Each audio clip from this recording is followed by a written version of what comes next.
This is such a creepy atmosphere. My goodness. Anyways, hello everybody and welcome back to Danganronpa Trigger Happy Havoc.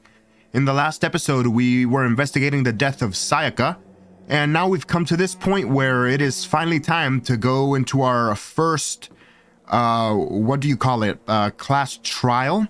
I'm interested to see how the mechanics work, and I'm also interested to see who murdered Sayaka. If that message Sayaka left behind is any indication of the real villain, then I'm kind of going to be disappointed, to be honest, because I was hoping it wasn't that case, that it would be that easy.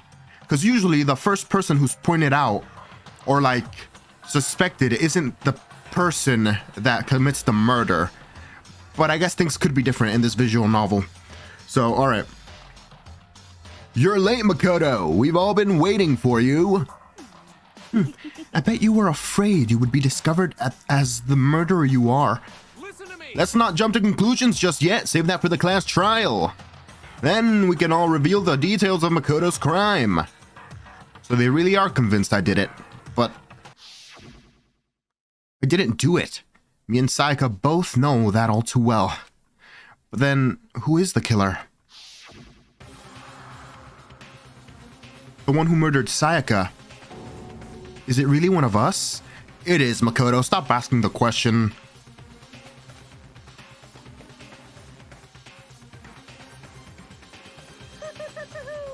Is everyone here? Okay then. Please board the elevator in front of you, which will transport you to the courtroom. This school has a courtroom? Sick, bruh. Where all your fates will be decided. I'll meet you all down there. I'll be waiting. Okay, hold on. Lower the volume of the video game audio a bit, along with my microphone, because why not? Might as well. Alright. So, can we talk to everybody? Got it. Relax, I haven't decided 100% that you're the culprit just yet. Maybe, but you're obviously leaning that way. Yeah, it's a bit suspicious that she died in your room, dude. So I don't completely blame them, but some of them are just being plain old dicks. Alright. Well then, the time has finally come. Are you ready? Yakuya, you're gonna do something dickish, aren't you? Just watch. So the school basement has become the darkened stage. We're all here to bear witness to Mr. Naegi's final curtain call. Okay. Leon. You know what I mean. Well, I did my job. I'm counting on the rest of you for here on out. Okay. Alright. Being so insistent, even though you're obviously killed her. Very impressive. Alright, whatever. Shut up, Togo. Well, did you find anything that might actually prove your innocence? Ah, Celeste. Thank you. Thank you. At least you didn't stare at me like you wanted to crawl into my skin like you did in the last episode. What the heck? I can't help but wonder what whoever killed Sayaka is feeling right now. Okay. Chihiro. Oh.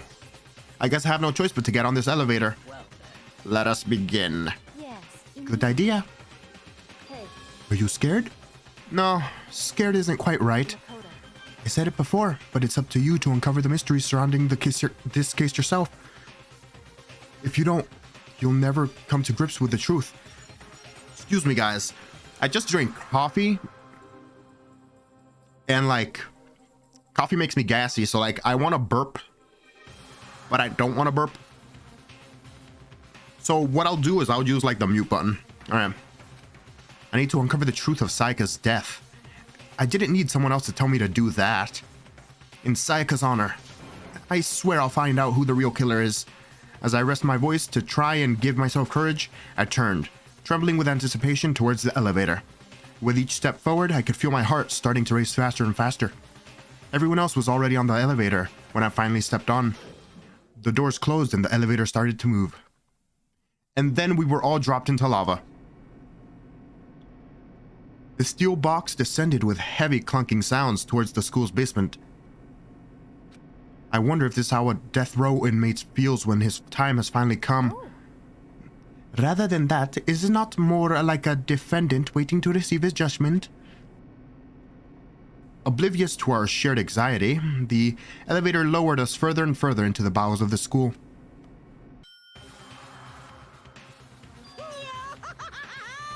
You finally arrived! What do you think? Doesn't it feel just like the real courtroom? It's like a Hollywood movie set, right? And I was able to build it because I have that Disney money, motherfuckers! Haha! Not even close. It's total shit. Well now. Okay, everyone find your assigned seats and sit down. Hurry up now, hurry up. We did what he said and found our seats. This is, like, actually awesome looking, I'm not gonna lie. You right, Monokuma, you right. The seats were arranged in a giant circle. It was set up so that everyone could see everyone else, which also meant it'd be easy for anyone to transfer their tension and unease onto someone else. The air seemed to grow heavy as we sat here. Stare down. Whoever blinks first is the murderer. And so the curtain on our first case opened. A deadly judgment, a deadly deception, a deadly betrayal. A deadly riddle, a deadly defense, a deadly faith, a deadly anime, a deadly class trial. Wow. Very poetic, Makoto.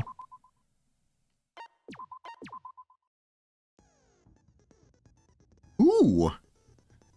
Opening handbook, set skills. I got one, right? Sayaka skill. Melodious voice. Increases damage to the opponent when a statement is destroyed. Effective during the bullet time battle. Cost 3 SP. And that's the only skill I have. Opening e-handbook. Oh, I don't need any of this. What I could do is save, I guess. It's not like I just didn't save, but... Alright, finish preparations. Trial, all rise. Let's begin with a basic explanation of the class trial. So, your votes will determine the results. Why are you whispering, Monokuma? If you can figure out who done it, then only they will receive punishment. But if you pick the wrong one, then I'll punish everyone besides the blackened, and the one that deceived everyone else will graduate. And the killer really is one of us, right? Of course. Yeah, Monokuma's a prick, but he's a prick that wants entertainment value. So, you know, he's gonna have you all kill each other instead of him killing all of us. Okay then. Everyone, close your eyes. And whoever did it, raise your hand. Don't be a goddamn idiot. Why the hell would they raise their hand? Nice try, though. I mean, some people would be dumbasses. So, I mean, there was like a 2% chance that might have worked. So, you know, good job, Taka. Before we move on and start the trial, can I ask a question real quick? What's going on with those pictures? I'd feel awful if they got left out just because they died. Friendship penetrates even death's barrier. How tasteful, Monokuma. Friendship penetrates? God damn it, Hifumi. Keep your hentai out of the courtroom. Okay, but what about that other empty seat? There were only 15 of us to begin with, so why are there 16 seats? Oh, no reason. It's just that our little courtroom here can technically fit up to 16 people.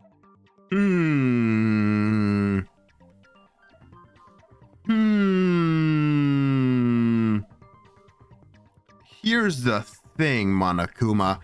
If you made this courtroom specifically for the students you were going to kidnap, you would know the exact amount of students you were gonna kidnap, and you would have made the courtroom to the exact specifications.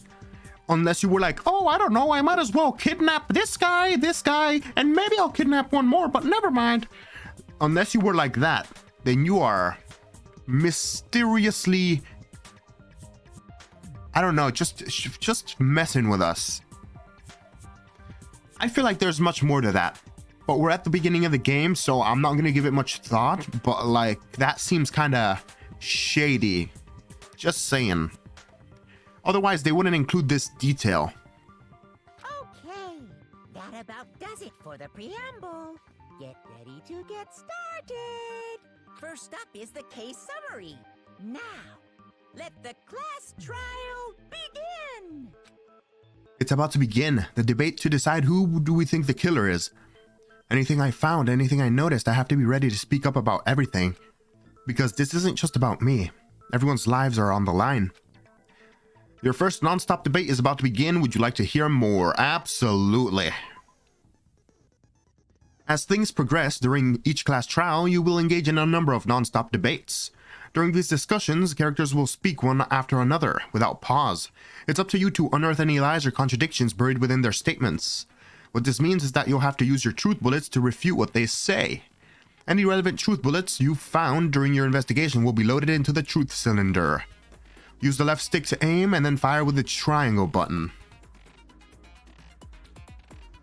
Pay close attention to each character's statements and use your truth bullets to blast the right ones. Note that if you run out of time, you will automatically fail, so please be careful. If you press the options button during these arguments, you can review the controls. Well then, good luck and have fun. Thank you, game. Make your argument. Evidence of a struggle. I assert that the one who was murdered was Miss Sayaka Maizono. Yeah, we know that part already. And the murder took place in Makoto's room.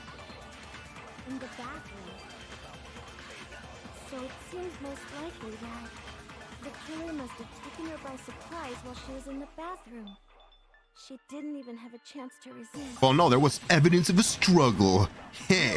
Oh, damn. No, that's wrong. Yeah. Just a second, Chihiro. Try to remember how my room looked. I guess Chihiro didn't see the scene of the crime, but like, the walls were scratched up and everything. There was definitely a struggle. With the way things had been damaged, I think we can definitely assume there was a struggle. A struggle? Between who and who? What do you mean? The killer and Sayaka? Between Sayaka and the killer, of course. I mean, who knows? Maybe Celeste was sitting in the corner drinking her tea, and then she smashed someone over the head with her teacup, and then she picked up the pieces to her teacup and then left the room, and that the killer just murdered Sayaka. I mean, nobody knows, right? So you're saying Sayaka wasn't caught by surprise in the bathroom? She must have been attacked in the main room first. Then she ran to the bathroom to try and hide. Oh my god. This goddamn BGM, this music is pumping my balls. These nuts are pumped, game. Thank you for the awesome music. The killer followed her in, and that's where they finished the job. That much should have been obvious after taking one look at the scene. It shouldn't even need explaining. Sorry. You dare hurt Chihiro? I will slay you, Byakuya. Watch yourself, motherfucker. Okay, so what's next? Next is the subject of the murder weapon. Wow, this is starting to sound like a real trial. We need to determine what was used to kill Sayaka. The knife in her stomach? What do you mean? Kitchen knife set. So what was used to kill her? There was some kind of sharp object thrust into her stomach. Without a doubt, that is the murder weapon. So the killer used some random knife. No. No. Yellow text. No, that's wrong. No. I do think it was a knife, but not just any knife. I'm almost positive it was a kitchen knife. Huh? A kitchen knife? After the murder, we discovered that one of the knives from the kitchen was missing. Which means that knife must be the murder weapon. Oh, yeah. I guess that makes sense. You could sort of see the weapon sticking out of her stomach. Yeah, you think? And if you look real close, I could totally see that being a kitchen knife. Okay, so the murder weapon was a kitchen knife, but where does that get us? I mean, we all know Makoto killed her, right? Okay, Leon, maybe you did kill her. Maybe the scribbles behind Sayaka's back were actually true. Because all of a sudden you're being a massive douchebag for no reason. That's right. Makoto's room was the scene of the crime. What more proof do you need? Hold on a second. Let's draw our conclusions after we presented our arguments. Otherwise, what's the point of the trial? Well, we can talk all we want. It's not going to change that conclusion. I don't think that's true at all. I'm sure if we keep at it, something new will reveal itself. Actually, all right. I assumed that her scribbles, like the scribbles behind Sayaka's back, might have been the killer trying to frame someone else for the murder. But like that could have really been Sakura writing something behind her back, right? But now that Leona interrupted like that and for some reason is acting way shifty and way more urgent than he should, is giving me vibes that he might be the killer, in which case I might be a bit disappointed. So let's hope that's not the case. You really believe that? She's right, there's gotta be a breakthrough somewhere just waiting for us to find it. Because I know damn well I'm not the killer. There's a bit more to learn about non-stop debates. Would you like to hear more? Absolutely. You can concentrate by holding down the R1 button. While you're concentrating, the time will slow down so you can pay closer attention to what everyone's saying. On top of that, it'll steady your aim, making it easier to target potential weak spots. Concentrating like this consumes your focus gauge, and if this gauge empties, you can't concentrate. But the focus gauge will recover over time, so let your brain take a rest, no need to rush. Well then, good luck and have fun.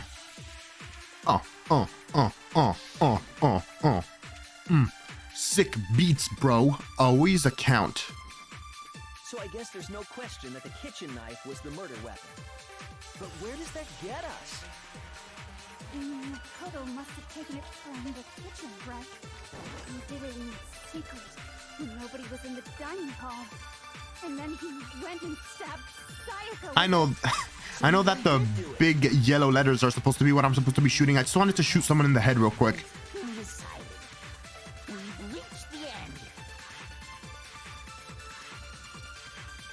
I didn't take the kitchen knife, but no matter how many times I repeat myself, you won't believe me. If only there was proof.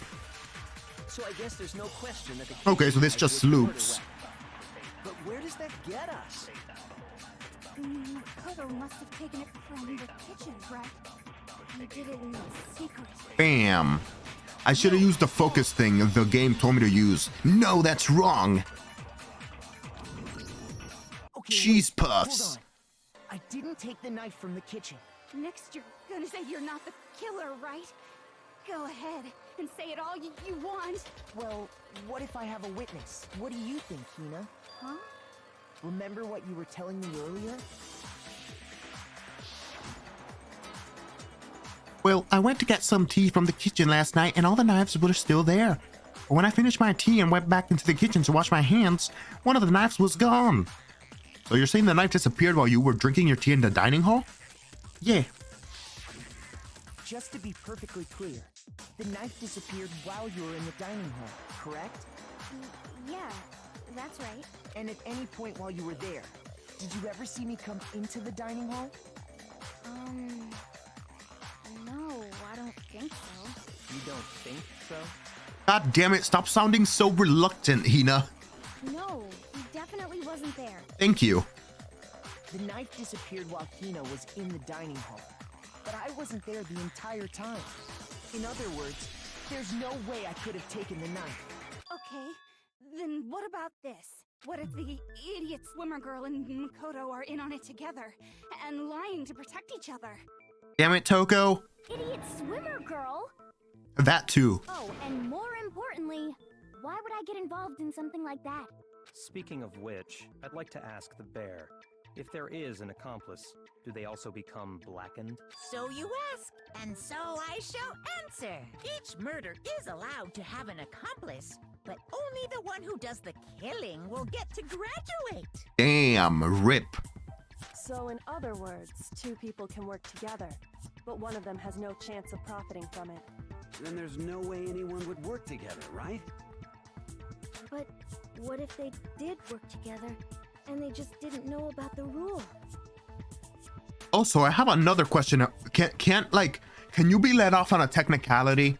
Let's say that like two people decide to be accomplices, and then like those two people murder two other people, right? But then they set up evidence to point to each other as the murderer for the other body. So let's say Chihiro murdered Byakuya and Hifumi murdered Celeste. And then Celeste made it look like, well, not Celeste, Chihiro made it look like Hifumi murdered Byakuya and Hifumi did vice versa. If we then ruled it out in court and then we say this person killed this person and this person killed the other person, and we were wrong because this person did not kill the other person, this person killed that other person, could they be let off on a technicality? If we say like Chihiro murdered Celeste and it wasn't true because she murdered Byakuya, would that count as like, nope, you didn't find who the black end was for that respective murder, therefore you will be able to graduate? I'm just curious as how the game works on a technicality. Good grief! Enough already. No, okay? There are no accomplices in this case. Okay. Oops. Did I say that out loud? Anyway, I didn't go to the dining hall, and I didn't take the knife, so I'm not the killer. And then someone's gonna bring up the point, well, what if you got someone else to get the knife for you? Watch. Okay, so then, who did take the knife? Hina seems the obvious candidate. After all, she just said she was in the dining There's hall. that look again, Celeste. Stop looking at people like you want to crawl into their skin, please. That's kind of like kinky, hot, but like creepy as hell. You look like a psycho. No way! I swear it wasn't me! Sure, but can you or anyone else prove that? I can. That's right! Sakura was with me the entire time I was drinking my tea. I hate to have to ask, but just to be sure, Sakura's Me. Yeah, the Tekken character. right. But then, couldn't either one of them have grabbed the knife? Wow. Hero. Yasuhiro, that's like the smartest thing you've said this whole game. Nice job. Actually, no. Because, well, Just spit it out already. I stayed in Hina's room last night. I got so scared thanks to those creepy videos. I wasn't really thinking, I just asked her to stay over. Which means, we have airtight alibis. You stayed over? Doesn't that violate one of the school regulations? Nope. We're not allowed to sleep anywhere but the dorms. But it doesn't say we have to stay in our assigned room, so I don't think that's a problem. It is a problem! A boy and a girl spending the night together? It's unwholesome! Bro. But I'm a girl.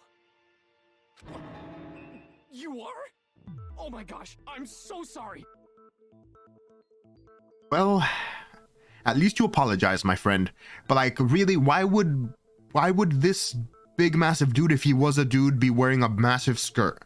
But if it wasn't either of you, then what other possibility is there? Actually, there is one other possibility. Right, Hina? Oh, yeah, that's true.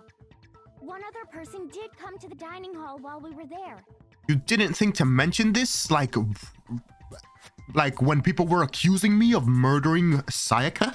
Why didn't you say so in the first Exactly. Well, because they're not here anymore. What? Junko? Someone who's not here, are you talking about? Sayaka. Oh. She's the one who came to the dining hall. And then later, she wound up dead. What? What the hell does that? So when we switched rooms, she went to the kitchen to grab the knife? But like I don't understand. Maybe she went to the kitchen to grab the knife for self-defense, right? Because we had a whole thing about that, and that's why we grabbed the makeshift sword. And then when she came back into my room, she forgot to lock it, and then someone just walked in and killed her with it? I don't know. It still doesn't lead us anywhere. Sayaka? Okay, so the person who took the knife from the kitchen was Sayaka. Got it. Then Sayaka is the one who took the knife? That's the only possibility. And thinking back on it, she was acting kind of unusual. When she came into the dining hall, she didn't even look at us. She just went straight to the kitchen. As she left, she said she just wanted a drink of water. But most likely... And the person who took the knife was the victim herself. I'm sure she just took it for self-defense.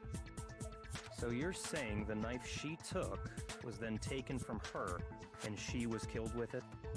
In that case, you may not have taken the knife, but you still could have killed her. Damn it! What? Shit! See? He did do it after all. God damn it, Toko. No, you're wrong. So, that's how you would twist the argument and send us all off in the wrong... You possess a most terrifying talent. Ifumi, are you gonna add a value to the court, or are you just gonna say stupid anime references? Damn, if I don't do something, they're gonna blame me for the murder. Don't they understand? If they convict me, everyone's gonna die. Hold on. It's still too early to decide conclusively that Makoto is the killer, wouldn't you say? Thank God Kyoko's like the only level-headed human in this room. Because you see, if the room did belong to the killer, then they did something most bewildering. And until we unravel that little mystery, you simply can't declare that he's the killer. Bewildering? What the hell are you talking about? Something was missing from the scene of the crime that by all rights should have been there. You know what I'm talking about, don't you? Your first Hangman's Gambit is about to begin. Would you like to hear more? Sure. As things advance further in a class trial, the Hangman's Gambit will eventually take place. The point of this is to reveal an important phrase related to the incident in question. You'll have to deduce the phrase from the letters flying around and the letters already known. Complete the phrase by shooting down the flying letters in the right order. Use the left stick to aim, triangle button to shoot. If you shoot down the wrong letters, you'll suffer damage to your influence gauge. If this gauge reaches 0, or if you run out of time, you fail. Well then, good luck and have fun. Something that should have been at the scene but wasn't. That must be the crucial point. If you can figure out what that something is... Oh.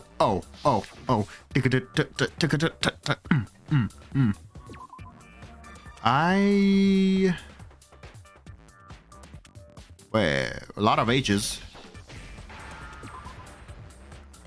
Oh, hair. Okay, that was easy. Now I understand. Now I understand. I got it. No, that's wrong. That's right. There wasn't a single hair on the floor. So, the culprit removed some evidence? Yes. And if I were the culprit, why would I need to get rid of all the hair in my own room? It wouldn't be unusual at all to find my hair at the crime scene if the crime scene is in my room. The reason all the hair was gone was to remove any trace that Sayaka had ever been there. What? Her body is in the goddamn bathroom. What the what? That makes sense, does it not? No. If that were the case, they would have had to do something about the body itself, not just her hair. Common sense, bro. Yes, very true. Oh yes, let me remove Sayaka's pills from the drawer, and let me leave her dead unconscious body in the bed. Genius IQ level move. What the fuck? This is so stupid. You guys are high schoolers, right? Jesus. Okay, then why wasn't there any hair on the ground? The killer got rid of it all, of course, to remove any trace that they had ever been there. Wait, then that means... Precisely. It's simply beyond reason to believe that the room's owner and the killer are one and the same.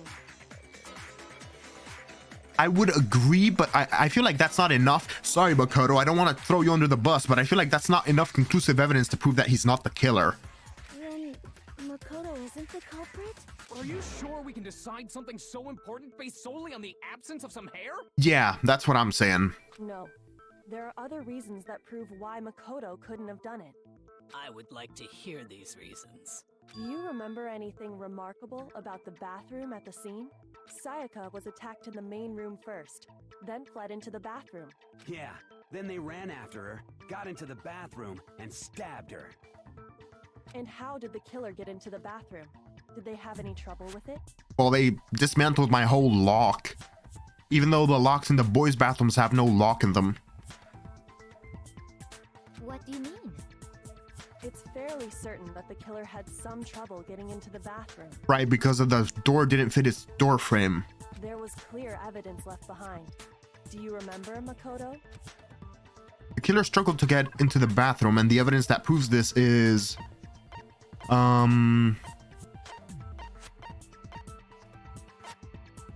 this. Broken doorknob. Evidence that the killer had trouble getting into the bathroom. You're talking about the doorknob, right? Huh? The doorknob? What doorknob? The doorknob for my bathroom. It was completely broken.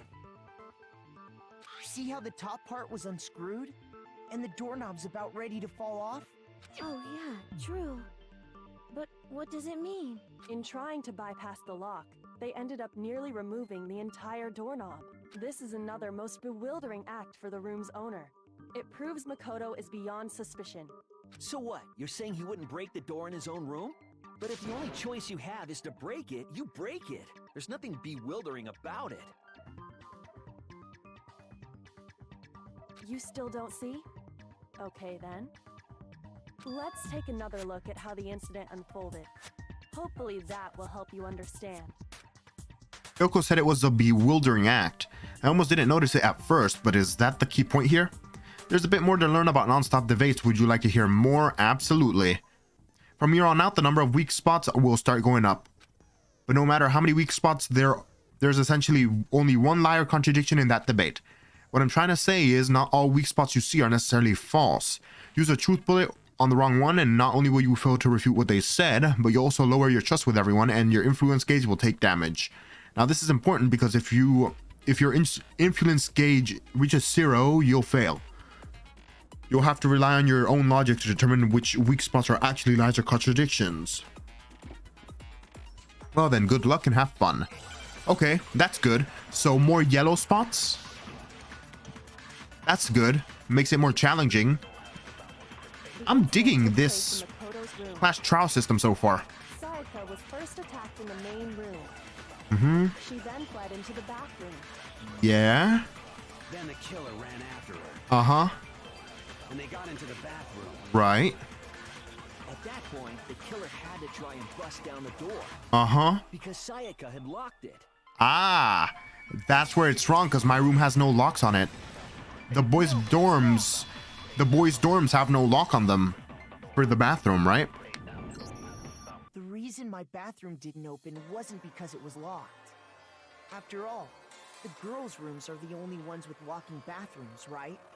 Yes, now that you mention it, that is true. Then why didn't your bathroom door open? Because it was stuck. Huh? What are you talking about? My bathroom door doesn't fit in the frame quite right. Monokuma over there can testify to that. Yup, true as true can be. Thank you, Monokuma. But you know, you're supposed to be the ultimate lucky student, right? That's not lucky at all. Thank you for that, Monokuma. Very astute. So the reason the door didn't open was... I love how they just ignored him. But the killer didn't know that and assumed it was locked. So they tore apart the doorknob to get in.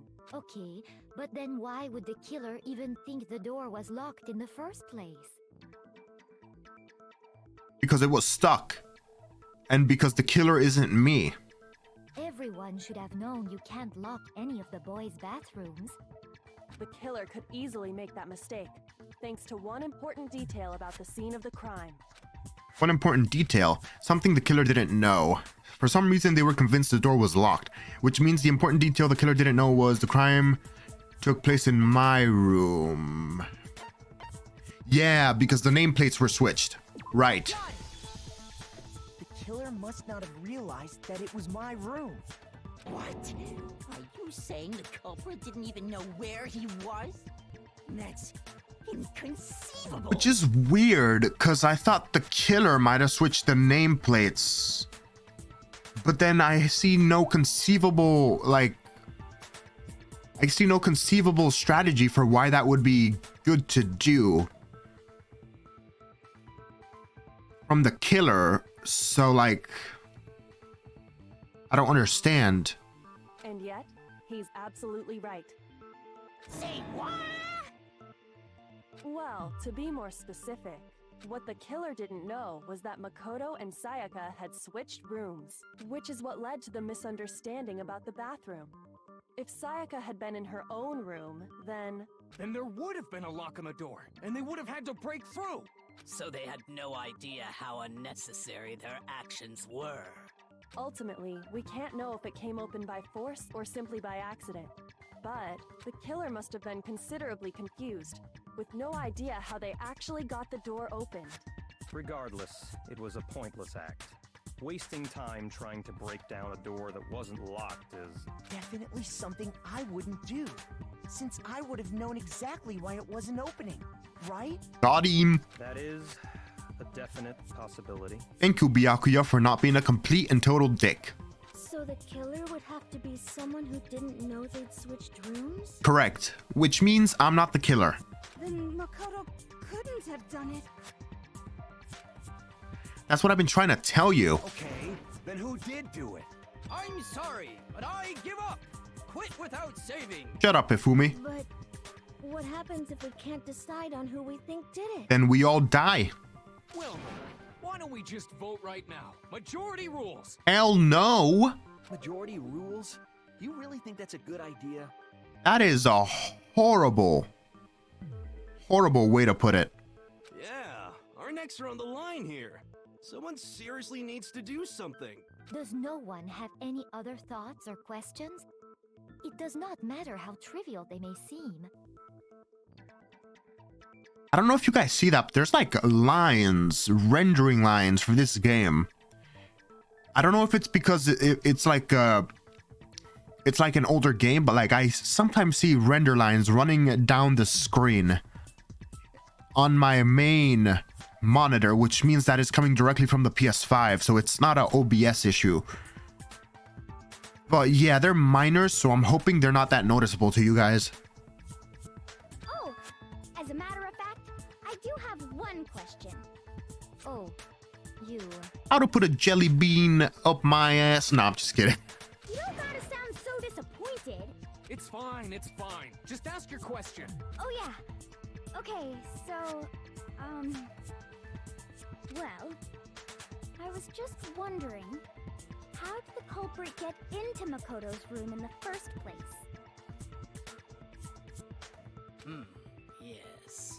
How did the killer get inside? This is literally one of my main questions. Maybe Sayaka just dropped the key somewhere and the culprit picked it up. That's possible, right? I guess, but that's a minute possibility, because she was all scared the night prior. You think she'd leave the room key somewhere? I don't think so. That seems way too convenient. That too. Then maybe someone picked the lock? Unpickable. Negative. If you remember, Monokuma made it quite clear that the locks are all unpickable. Fine. How about this? The killer got in the easy way. They could have knocked and said they wanted to talk or something, and Miss Maizono just let him in. That is a possibility, but she said that she was scared shitless and that she wouldn't open the door for anyone, including me. So I don't think so. No, that can't be it either. Oh, trying to argue against me? Sounds like someone doesn't know his place. Hello? Why exactly can't that be it? The reason there's no way Sayaka invited her killer into the room. I already have the answer. Okay, let's see. Monokuma file evidence of a struggle. Switching rooms. What does this? On the night of the murder, Makoto and Sayaka switched rooms and room keys. No.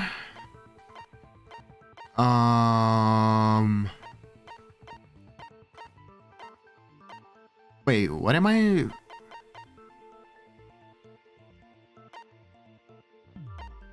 Switching rooms? It doesn't say anything here about how Sayaka was scared, but I'm assuming this is what they want me to choose because of the reason why we switched rooms in the first place? I got it! Okay, alright, yeah. Because Sayaka was already scared, remember? That's why she asked me to switch rooms in the first place. Could have made that a little bit more clear game, but I mean, that's fine. I figured it out. The same goes for you, Sayaka. No matter who it is, don't open your door for anyone. Even if I'm sure it's you, I absolutely won't open it. Otherwise, what's the point of even switching? Knowing what she'd been through, I just can't believe she would have opened the door for anyone. Me neither. What if her being scared was a lie? Oh. Huh? Well, what the hell is that supposed to mean? Why would she lie about something like that? I know you don't want to consider it, but look at this and tell me. Can you still deny the possibility? There's something I want to talk to you about. Just us two in 5 minutes. Come and see me in my room. Sayaka. Come see me in my room. Check the nameplates to make sure you don't get the wrong room, okay? That is awfully specific.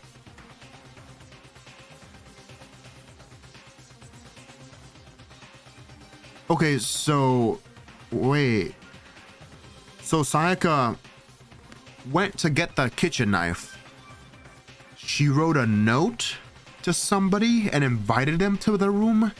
Even though she said she was scared shitless, so she was lying about that. And since she seems to be aware that the nameplates have been changed, then she must have changed them. Just based on the fact that she said, make sure you check the nameplates, right? Oh, shit.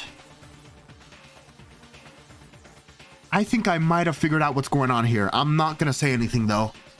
Until later. Watch. If it's what I think it is, that is so fucked, dude.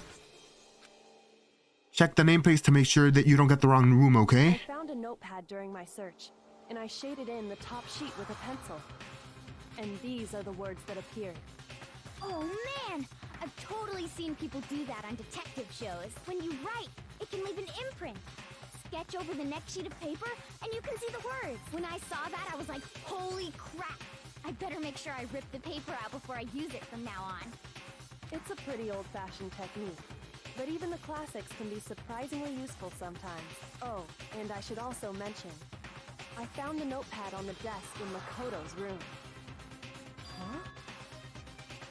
Which means only someone who had been in Makoto's room before the incident could have written it. Then either it was Makoto who lived there, or Sayaka who switched rooms for a single night. Well, I mean, it has her name on the bottom. So, Makoto, did you write this? No, I didn't. But of course you didn't, because the note also bears a perfectly legible signature. Sayaka's signature. And that note, Sayaka wrote it? But why? Why would she write that? The note was likely her way of getting in touch with a certain someone. She must have slid it under their door to let them know she wanted to meet with them in secret. If you got an invitation like that from the ultimate pop sensation, what young man could resist? Of course, I'm only into 2D, so it wouldn't have any effect on me. But can we be sure anyone even got this note? And honestly, even if they did, I do not think they are at all involved in what happened. Why not? Huh? What makes you say that? Would you like to hear what I have to say? Very well then. Pay attention. Okay, all right. Let's hear what you gotta say, Celeste. Dorm nameplates. Sayaka and Makoto switched rooms, correct? But in the note, the place they were asked to come to, it specifically says my room. Uh-huh. I see. So if someone read that note, then they would have gone to Sayaka's room. Right. Exactly. The room that Makoto was staying in. Wrong. No, that's wrong. No, that's wrong. The nameplates on Mai and Sayaka's rooms got switched. They got switched? That's right.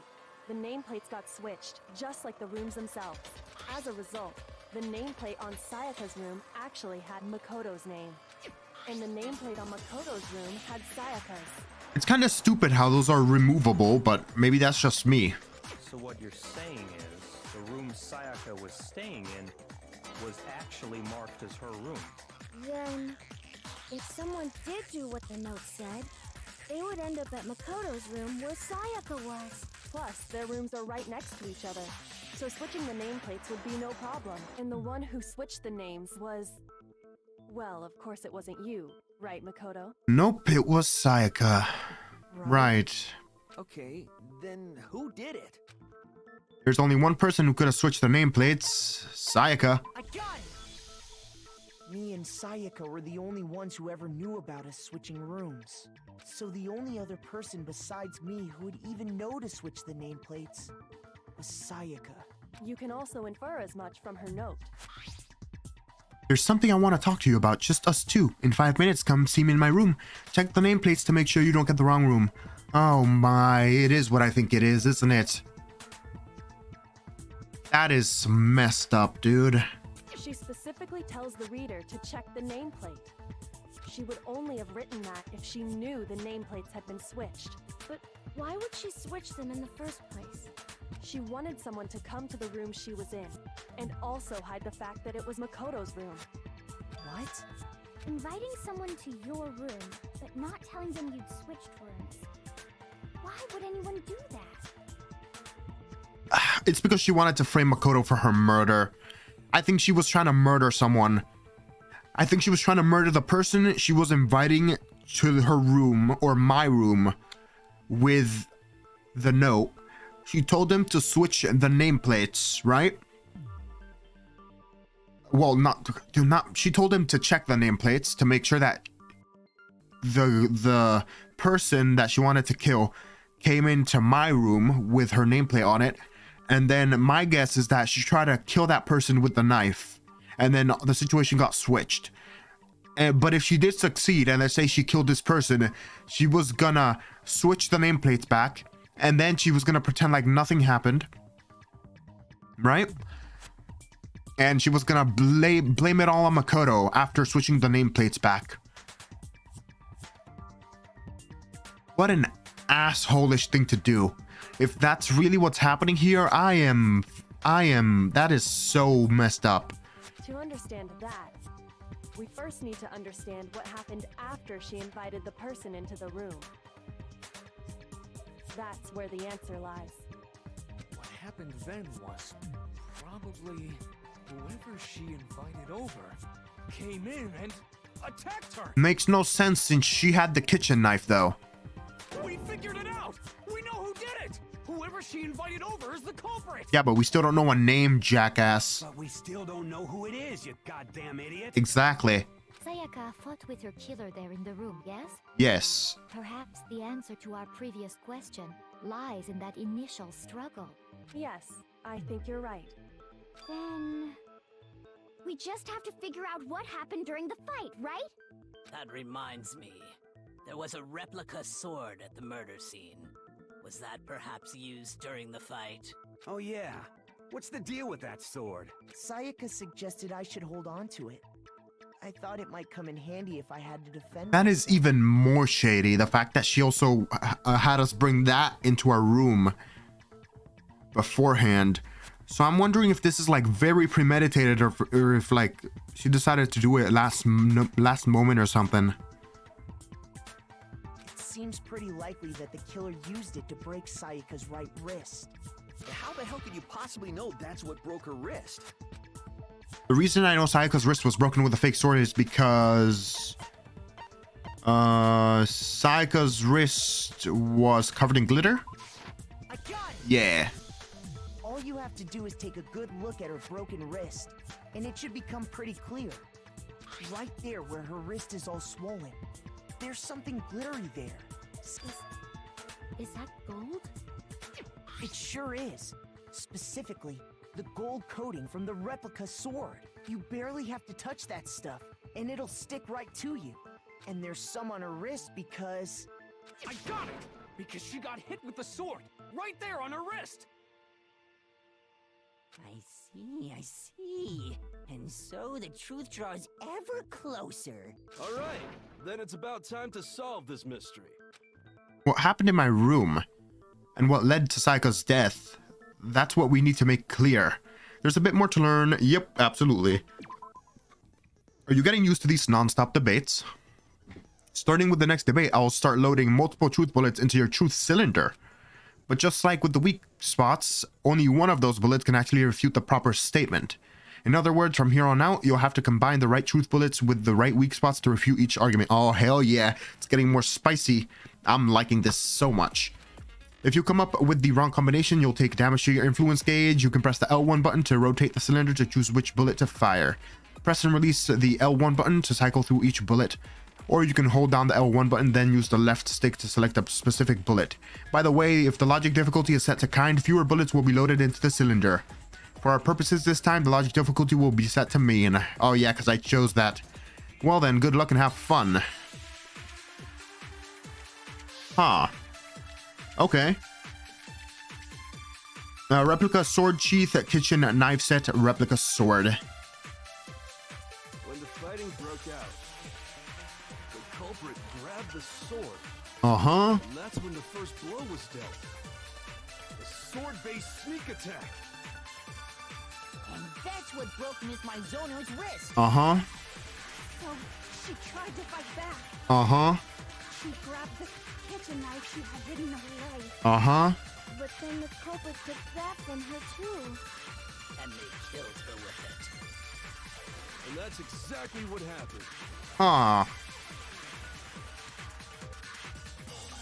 The sword was used first, then the knife came afterwards. Is that really the order of events that leads to some unexplainable events?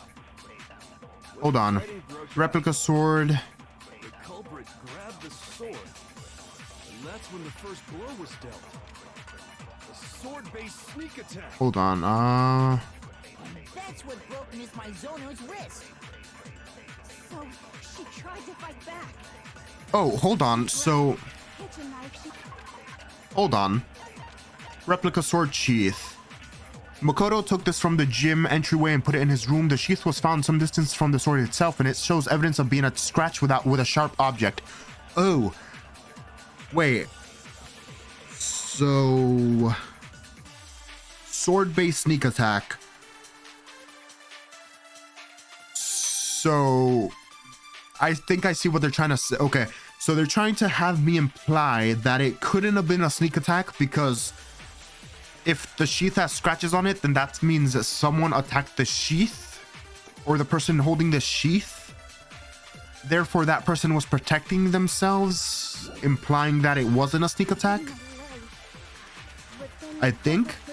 And they killed her with it. And that's exactly what happened. All right, hold on. So let's try this. If I'm wrong, I'm wrong, but... The culprit grabbed the sword. And that's when the first blow was dealt. A sword-based sneak attack. No. No, it's wrong. Exactly. All right, good. No, that's wrong. Actually, no. I don't think the fight started with the sword. Why not? Because the sword sheath had been scratched. See? There's a gash in it. Like someone cut into it with something sharp. Something sharp? You mean like the kitchen knife? That was the... Stop jumping ahead. Slow down and explain it so I get what the hell's going on. If the sword was used first, there wouldn't be any explanation for the scratch on the sheath.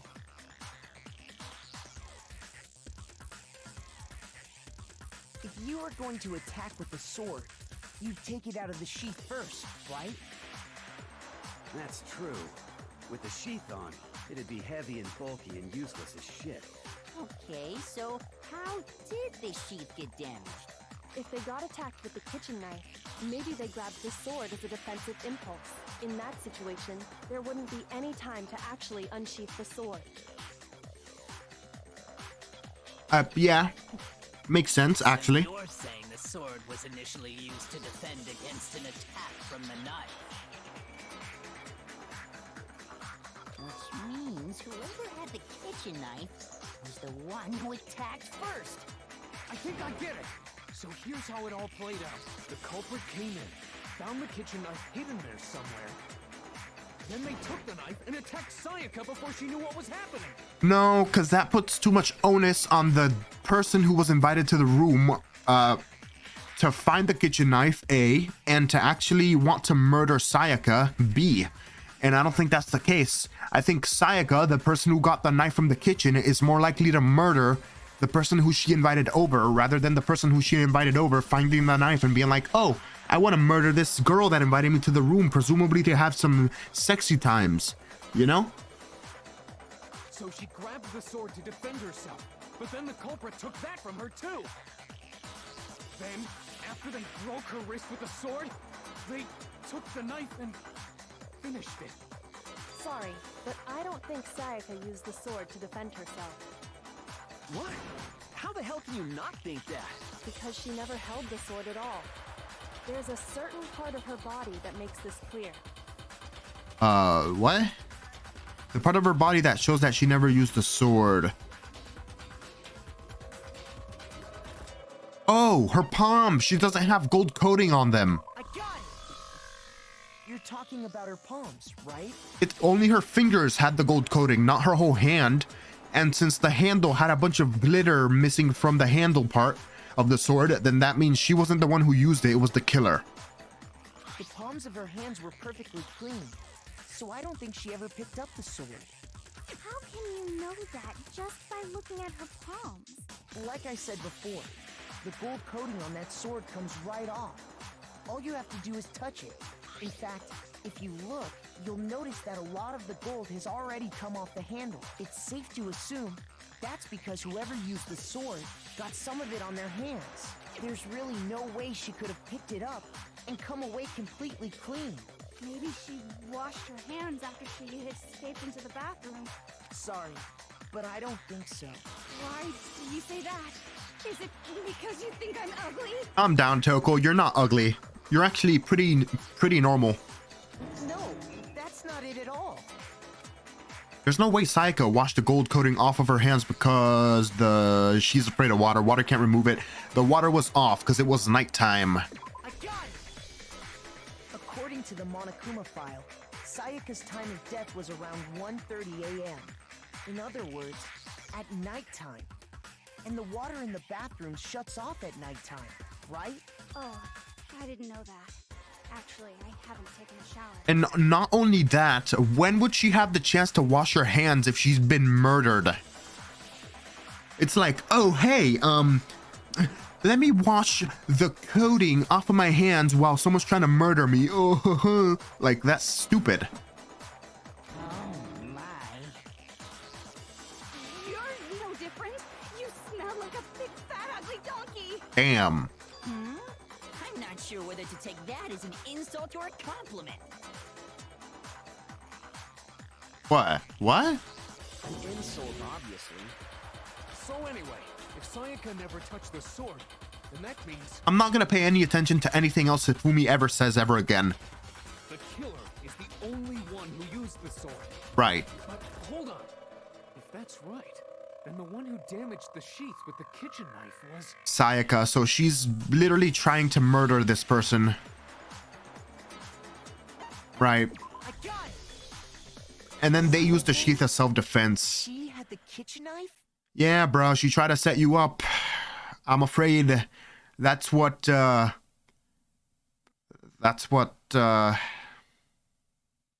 simping for a lady does in this setting, my friend.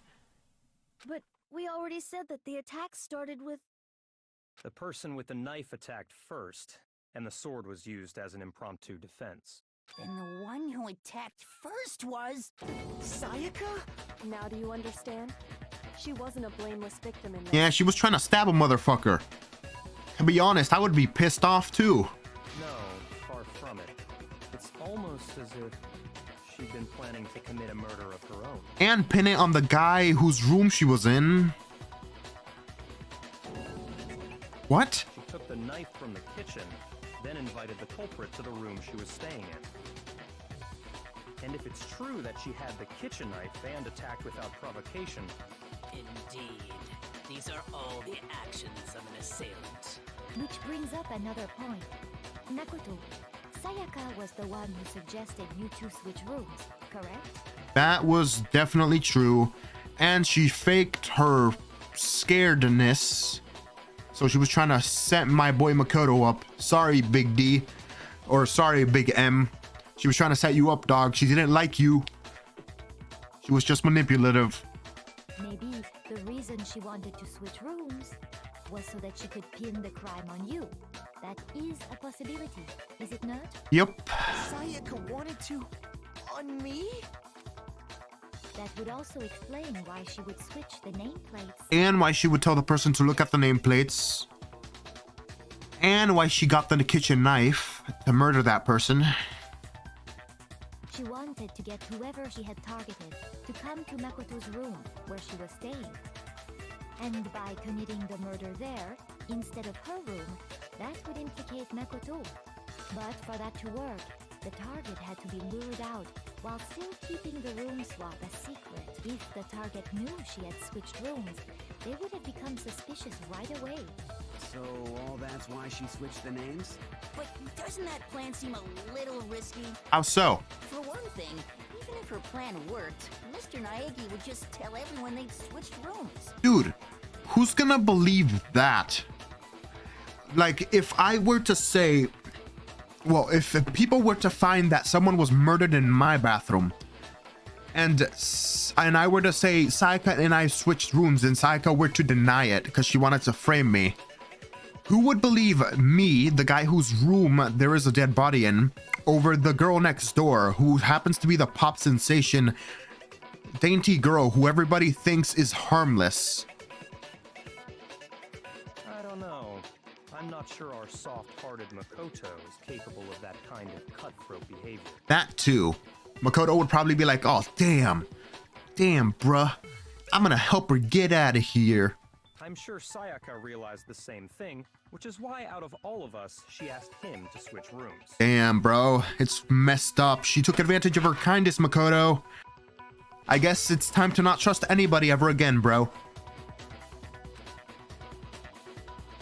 Plus, she was the ultimate pop sensation. A totally forgettable kid. Or a national superstar. Who are you more likely to believe? Yep. Wait, then you're saying she had this all planned out? Holy shit! But in the end, her plan backfired. Yeah, I guess she didn't realize that the person she was trying to kill would try to kill her back if she tried to kill them. She launched her attack with the knife, then found herself under attack in turn. That must be when her wrist got broken, and she was forced to drop the knife. The tables were suddenly turned on her, and she died at the hands of the one she'd planned to murder. Just hold on! That can't be true! Oh, come on, Makoto. Because I love her. Because she's my wife. Shut up, Makoto. Hey! You guys have totally derailed the argument. You're being super boring right now. Come on, hurry up and decide who did it. Shut up, Monokuma. Wouldn't it be awful if I had to punish you all just because you ran out of time? Oh yeah, we gotta decide who we think did it. Makoto, right now you just need to concentrate on figuring out the answer to this mystery. Yeah, you need to get out of your feelings, because it's either we find the killer Or we go based on feelings and then everybody else dies except the killer. If we can't uncover who murdered Sayaka, it's over for all of us. Thank you, Kyoko. You might be waifu, OG waifu for this game. Is it really all over? Obviously, I'm committed to finding out who killed her, but what can I do? I mean, as far as clues goes, there's nothing left. All right, make my argument. Trash duty, Aoi's account, dying message. Okay. It's easy just to say, hey, decide who did it. But there just aren't any more clues, right?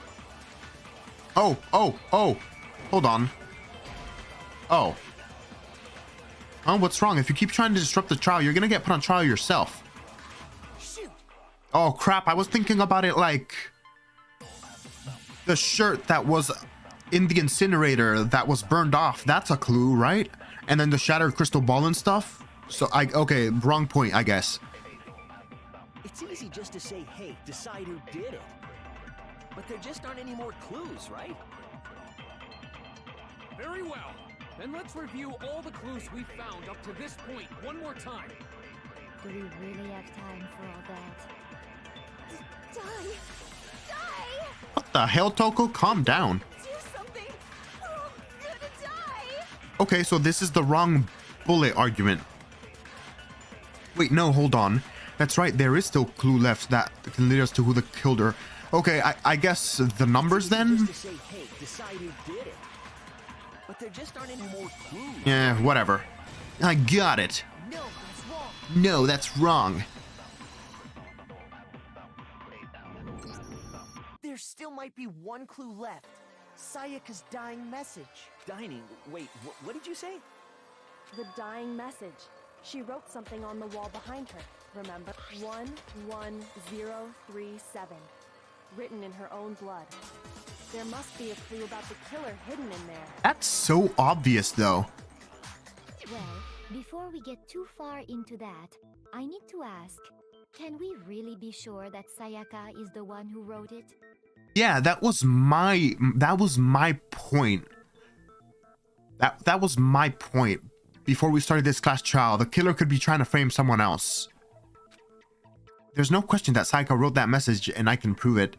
Left index finger. I mean, sure, but the killer could have also put blood on her left index finger to indicate and to try to frame the other person, right? Like, that doesn't prove anything other than there's blood on her finger. Had blood on it.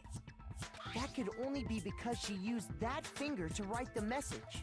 I see. She broke her right wrist during the fight, so she'd have to use her left hand to write. That too. Sure. I think we can all agree Sayaka wrote it. But still, what the heck do those numbers mean? Hey, Chihiro. You're a computer nerd or whatever, right? You should know all about numbers and shit. No, that's not... Yes, I'm a programmer, but I don't see any kind of meaning in these numbers. Of course. It's because they're not numbers. Thank God someone else figured it out. That was easy as shit to decipher. It's like common sense.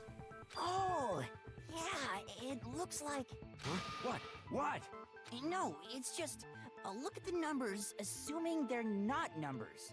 Don't these first two, 1-1, look less like two numbers and more like one letter? If Hifumi was able to figure it out, how can nobody else figure it out?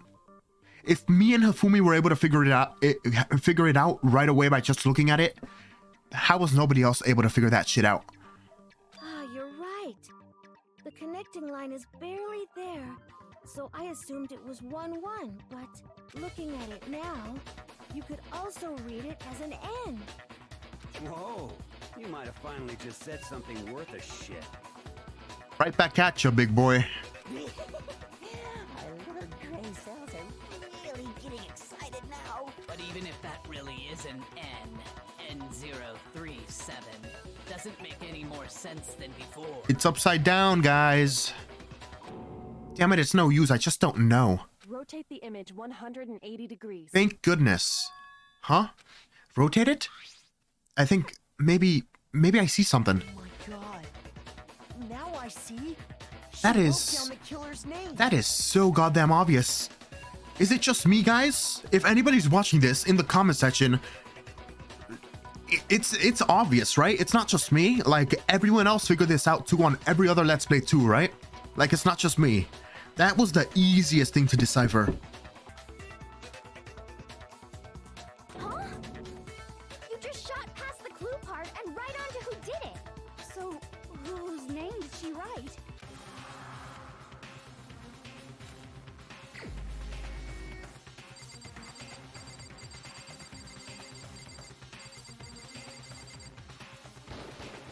Here's my answer.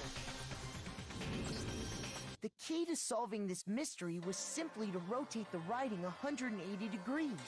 If you turn the message around, it becomes the letters L-E-O-N. L-E-O-N. Or more accurately, Leon. What the hell are you talking about? It's just a coincidence. It's just a bunch of random squiggles that happen to look like my name. No, it's not random at all.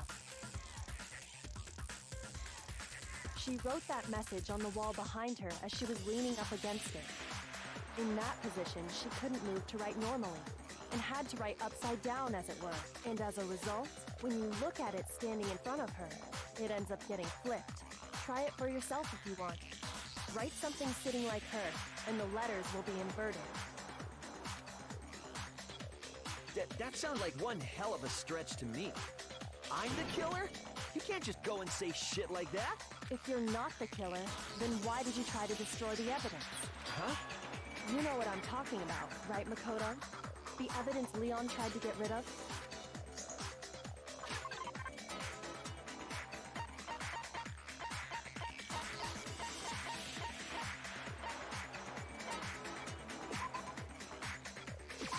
I got it! You mean the burnt shirt piece I found laying on the ground by the incinerator, right? As the killer stabbed Sayaka, they must have gotten some of her blood on them. And to dispose of the shirt covered in the victim's blood, they threw it into the incinerator. But one piece burned off and got left behind. And the killer didn't notice. If they had, they most certainly would have panicked. Isn't that right, Leon? But is one scrap of fabric enough to conclude that Leon is guilty? Yeah, I mean, Leon's not the only one wearing a white button. That's right. There are plenty of other people here with shirts like mine. With just that one little charred piece, there's no way you can say for sure who it belongs to. You're right. That alone isn't enough. But there are some other points that may reveal the truth. Are you finally starting to understand? The answers to all the riddles are right here. Yeah, I think so.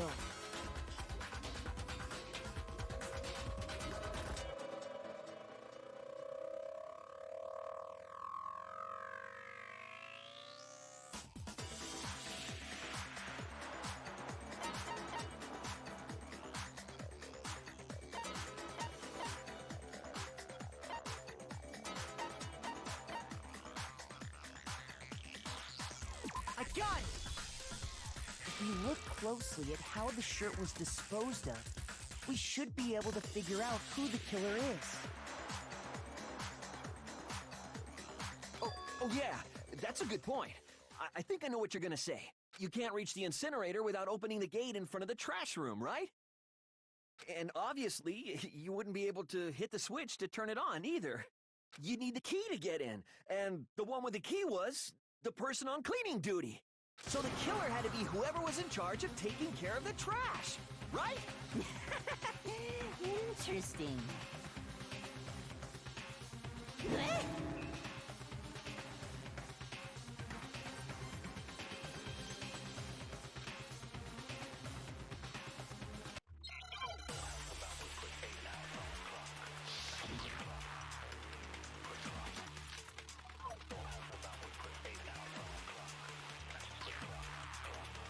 The key to the trash room.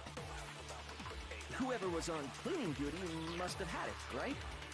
So the only one who could get to the incinerator was the person in charge of the trash?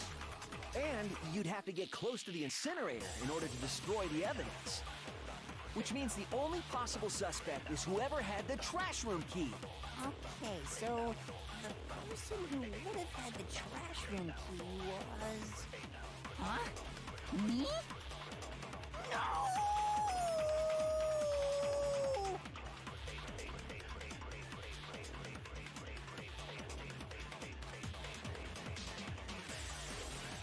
The key to the trash room.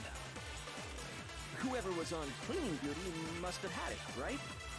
So the only one who could get to the incinerator was the person in charge of the trash? And you'd have to get close to the incinerator in order to destroy the evidence. Which means the only possible suspect is whoever had the trash room key. Okay, so the person who would have had the trash room key was... Huh? Me? No!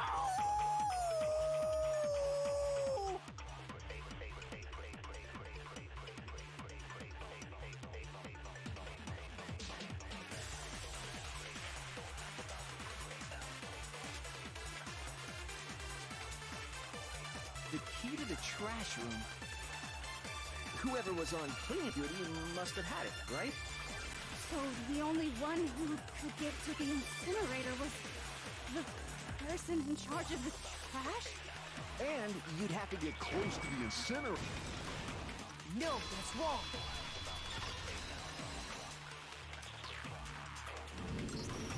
Hold on. I think I know how someone could dispose of the evidence without using the trash room key. But if you can't get past the gate, you couldn't possibly turn on the incinerator, could you? Yes, you could. If you used this. What is it, some kind of glass ball? It's busted to hell. Actually, it was supposed to be a crystal ball, but... But how would you use it?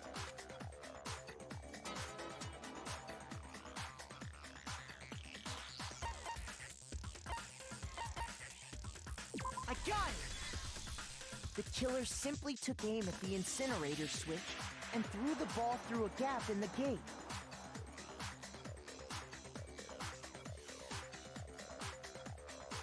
All they had to do was hit that switch, and the incinerator would come to life. Someone threw that through a gap in the gate? Remember what you said before, Hifumi?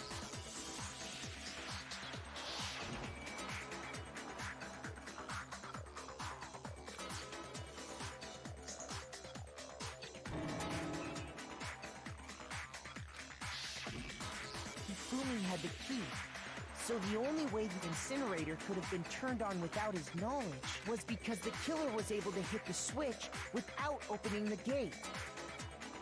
Once they got the incinerator going, all they had to do was ball up the shirt and toss it in.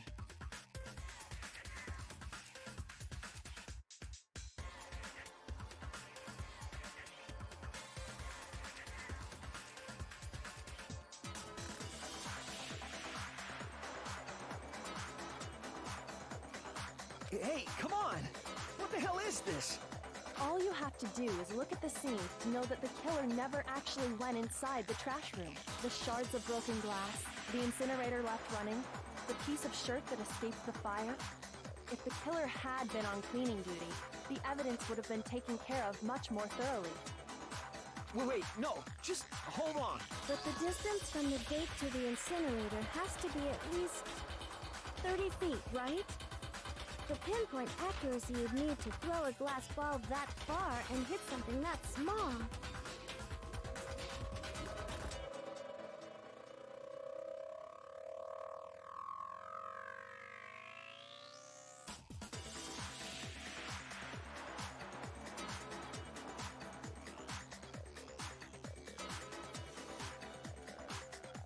Could someone really do that?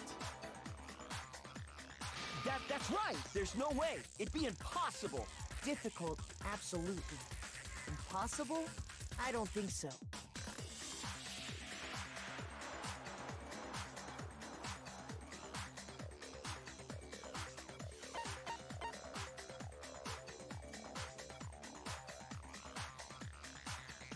I got it!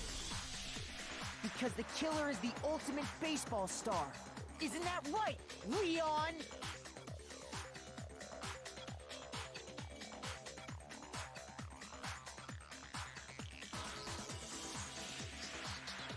Do you have any idea how stupid you sound right now? A target 30 feet away would surely be little challenge for the ultimate baseball star. You can't be serious. I'm not the killer! These goddamn shipper brains have got it all wrong, I'm telling you! You still won't admit it? Okay then, Makoto. Go ahead and review the incident one more time to make his crime perfectly clear. And with that, we can end this. Listen to me! What the hell do you mean, end this? Say what you want, Leon. But all the questions have been answered, and the truth has been revealed. Now here's what happened.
killer is you!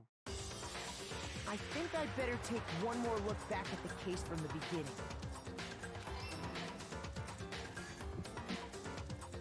Last night, the killer went to the room Sayaka was in. In other words, my room. From what we can tell, Sayaka invited that person there intending to kill them. She attacked them with the knife she'd taken from the kitchen earlier.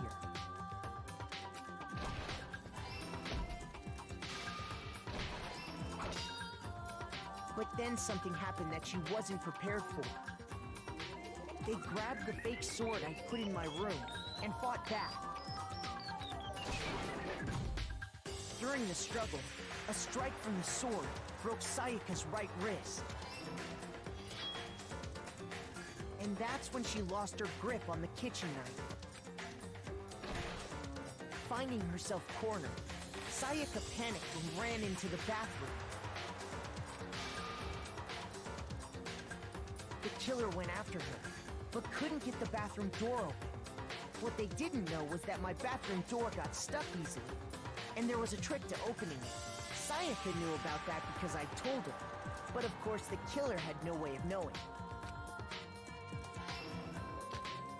So instead, the killer forced the door open, took the kitchen knife, and stabbed Sayaka.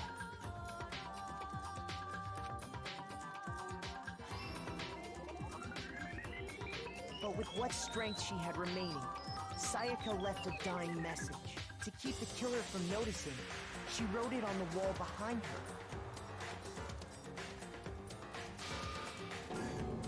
And with that, all her strength was gone. With Sayaka dead, the killer quickly began destroying the evidence. First, they took off their shirt, which was covered in their victim's blood. Then they took the lint roller in my room and cleaned up the entire area. They wanted to make sure they got rid of any trace they'd ever been there.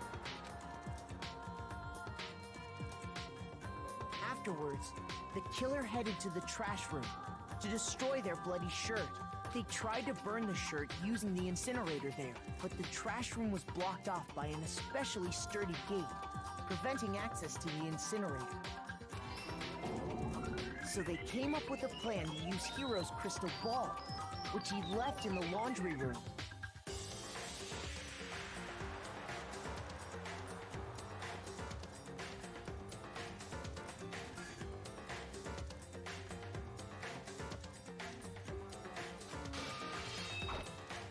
The killer managed to throw the ball through the gap in the gate and hit the incinerator switch.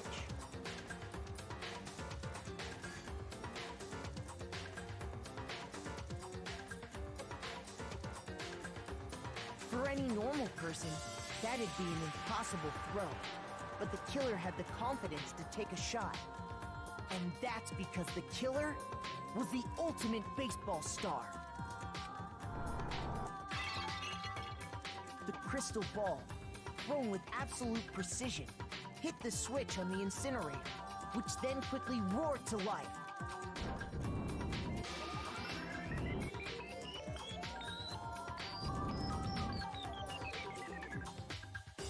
Having destroyed the final piece of evidence, they left the area with, I imagine, a sigh of relief. But there was one thing they missed.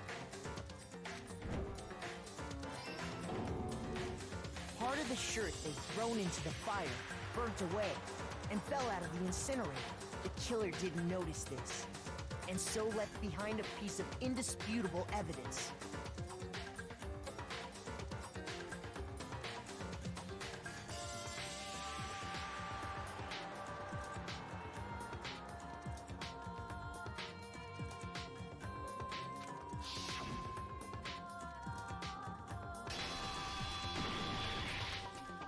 Isn't that right, Leon?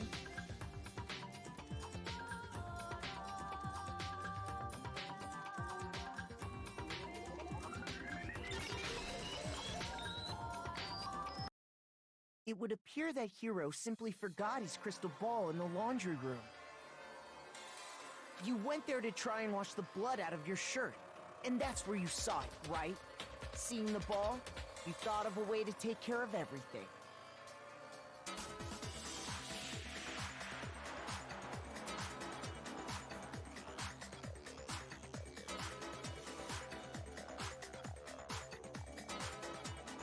So, Leon, do you object to anything that's been said? Do I object? Hell yes, I object! Of course I do! I object! I object! I object! I mean, all of this is just a bunch of stupid theories! You need evidence! Where's the evidence? Without evidence, it's all bullshit! It's bullshit and I refuse to acknowledge it!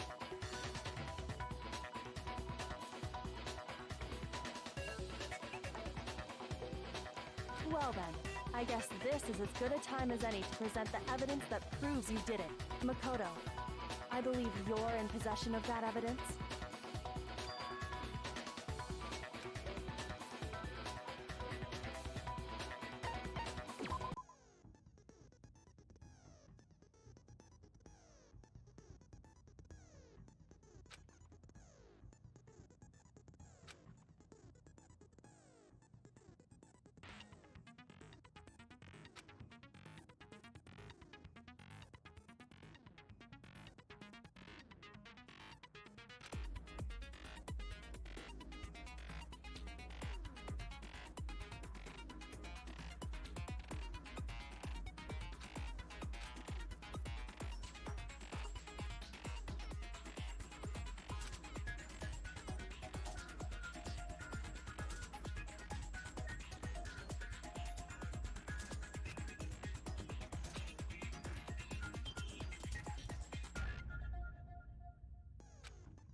When the killer broke the bathroom doorknob, they didn't use anything from your room to do it.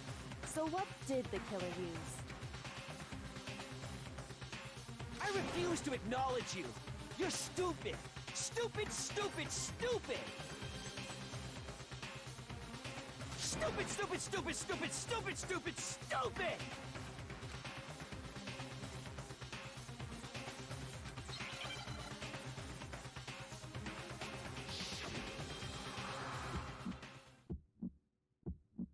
Where's your proof? You kidding me? Not a chance! It wasn't me! Stupid! You lie! Shut up! Where's your proof? You kidding me? Not a chance! You lie! Where's your proof? You kidding me? Not a chance! It wasn't me! Stupid! You lie! Shut up! Where's your proof? You kidding me? Not a chance! Where's your proof? This should prove it.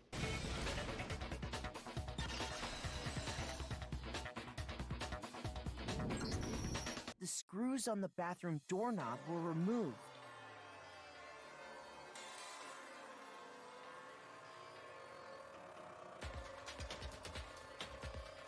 I wonder what kind of tool the killer used to remove them. I mean, it had to be a screwdriver, right? Oh yeah, I'm pretty sure the toolkits we got each had one inside.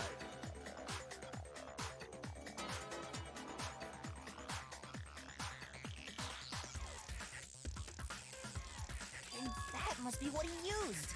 There aren't any other tools anywhere. But the toolkit in my room had clearly never been used. That's because the culprit didn't know it was your room. They thought they were in Sayaka's room. Only the boys got toolkits, So the killer naturally assumed there wouldn't be one in there. Okay, then whose toolkit did the killer use? Stupid, stupid, stupid! It had to be their very own toolkit. Stupid, stupid, stupid, stupid, stupid! Leon, would you mind showing us your toolkit? If I'm right about this, then... I just noticed that my mic was muted for like the last 5 minutes, goddammit. I'm ticked off. Whatever. The screwdriver will show some evidence of being used. Stupid, stupid, stupid! Huh? And if you say you used it for something else, you'll have to explain exactly when, where, and why. And let me say this right now. I lost it isn't an excuse at this point. Stupid! Stupid! Alright, I think you're done, buddy. I do have some sympathy for you, though. Because after all, Sayaka did try to kill your ass. So it was self-defense up to a point. But then you decided to go all psycho and, like, knock down the door to the bathroom and kill her. Oh, damn. The art style. Jesus. So, you have no rebuttal? Then it would seem we are finished here.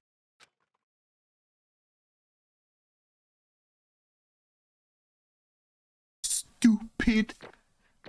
A. Hell yeah. 96 medals. Oh, I got monocoins for the class trials. Awesome. What's a mistrial? Looks like you've reached your verdict. Then are we ready to cast our votes? Yes. You all have a lever in front of you. Use it to make your selection. Yes, Monokuma. Oh, just to remind you all, make triple sure you vote for someone. You wouldn't want to be punished for something so minor, right? Damn, you even get death if you don't vote? Jesus. Okay, then let's get excited! Who will be chosen as the Blackened? Will you make the right choice or the dreadfully wrong one? What's it gonna be? What's it gonna be? All right, well, Leon, my friend, goodbye, I guess. Are we gonna get to see his punishment, or is he gonna be just taken care of and disposed off screen? Uh-oh! Looks like you've got it right on the money. The Blackened in this case, the one that killed Sayaka, was none other than Leon Kuwata.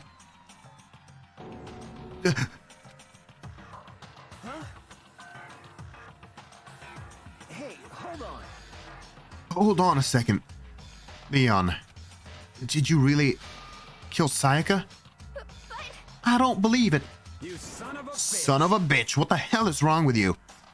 I didn't have a choice. It was kill or be killed. So, that's why... I killed her first. None of you are any different! One wrong step and you'd be the one standing here.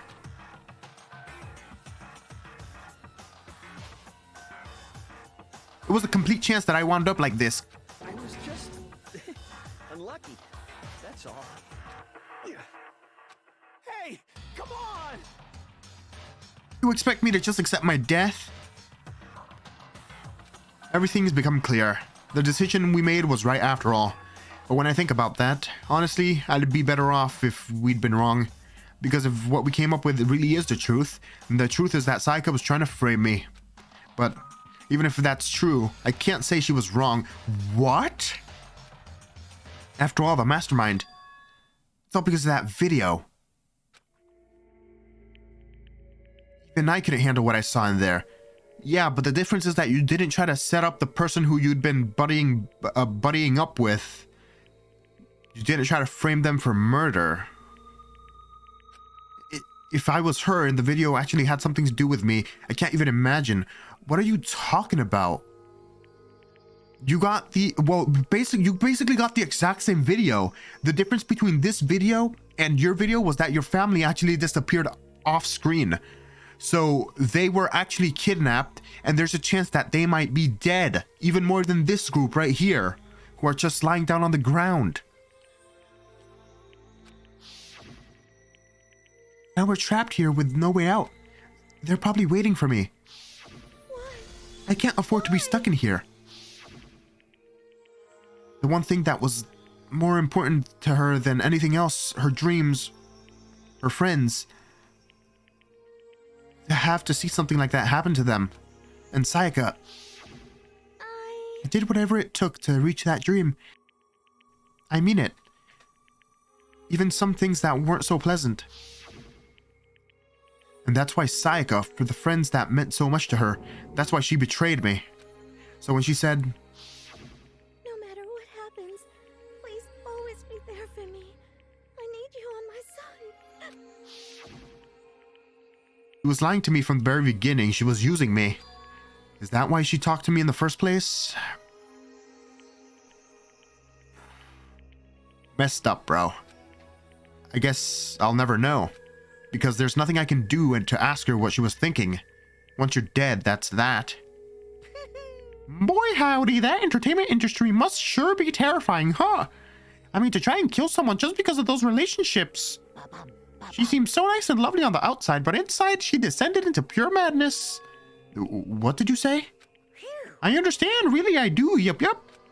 You're in utter despair thanks to Sayaka's betrayal, right? Compassion, intimacy, love. The stronger those feelings, the stronger the despair when they collapse. Stop screwing with us. This is all your fault. Sayaka being forced to do something like that.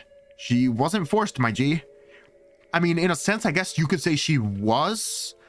But like, nobody else here was trying to murder anybody else before she started trying to murder someone else, my G. Okay?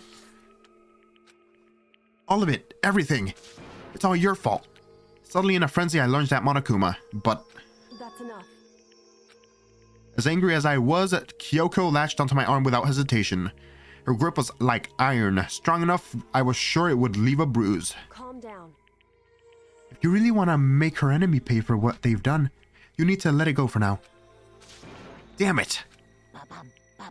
That was a close one. I thought for sure we were gonna give me a good walloping. Just barely avoided punishment, you did. Yes, indeed. Now then, since you so magnificently revealed the identity of the killer during the class trial, the blackened Leon Kuwata will receive his punishment. Punishment? You mean execution? GG's, my dude. Wait a second. I didn't have a choice. I had to kill her. Yeah, that's it. I was just protecting myself in the heat of the moment. It was self-defense. How exactly was it self-defense? When you forced your way into the bathroom, did you or did you not use your very own toolkit? After she'd shut herself in the bathroom, you went out of your way and to head back to your room. Then you came all the way back, broke into the bathroom, and killed her. Am I wrong? Do you understand? You had any number of chances to stop what you were doing, but you chose not to. Is it not because you had an unclouded intent to commit murder? No, that's not... Stop it. I've had enough of this. Oh, are you sure? You were closer to her than anyone, were you not? You killed your precious Sayaka, do you understand? I can't say Leon is solely to blame. Yeah, you tried to murder him. Of course I don't plan on blaming Sayaka either. Well, no. That's not how it works. Because the one to blame is him. In a sense, sure, I guess. But we can attribute blame to all three of them, right? Because he's the one who has us in this messed up situation. Sayaka's the one who tried to kill somebody. And Leon is the one who, after self-defense case, decided to just go through with the murder after having the choice to let it go. Huh? Say what? If it weren't for you, this never would have happened to Sayaka or Leon. We shouldn't be fighting each other. We should be fighting against the one who put us in this situation, the mastermind. Uh-oh. Did you awaken to your sense of justice? Did you go Super Saiyan? Hey. Well, it just so happens that there's nothing more unethical than an unwavering sense of justice. After all, it's people with that sort of mentality that perpetuate war all over the world. Is that the kind of justice that awakened within you? Just shut up. Okay, well, anyway, more importantly, let's hurry up and get to what everyone's been waiting for, the punishment. Thrills, kills, chills. As you just said a moment ago. Please, don't do this. Hey, come on. No more begging! No more excuses! You must pay the penalty for breaking the rules. Society demands it! Stop! Please! Now then, I've prepared a very special punishment. For Leon Kuwata, the ultimate baseball star! No, no, no, no, no, no! GG's, my dude. Let's give it everything we've got. It's punishment time! Run, Leon, run! No! God damn! Run! Run, bitch! Run!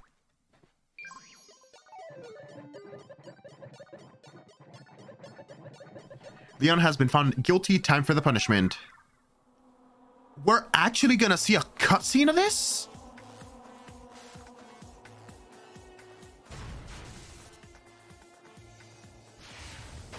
Holy crap!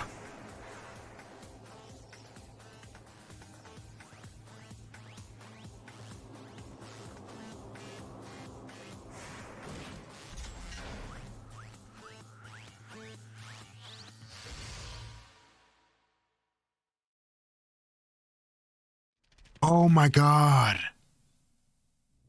He's gonna get pelted with baseballs? The 1000 blows.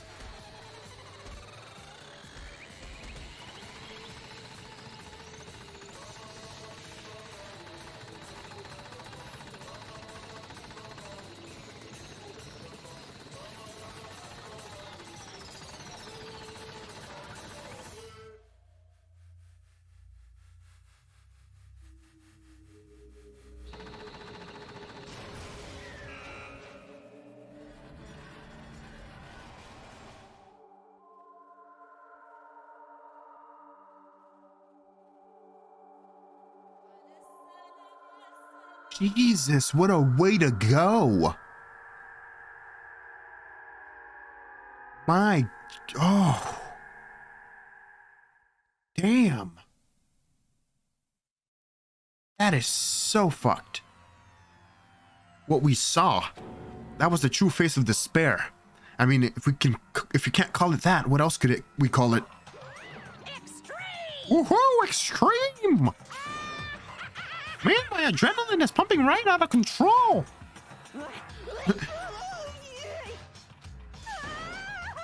What's going on?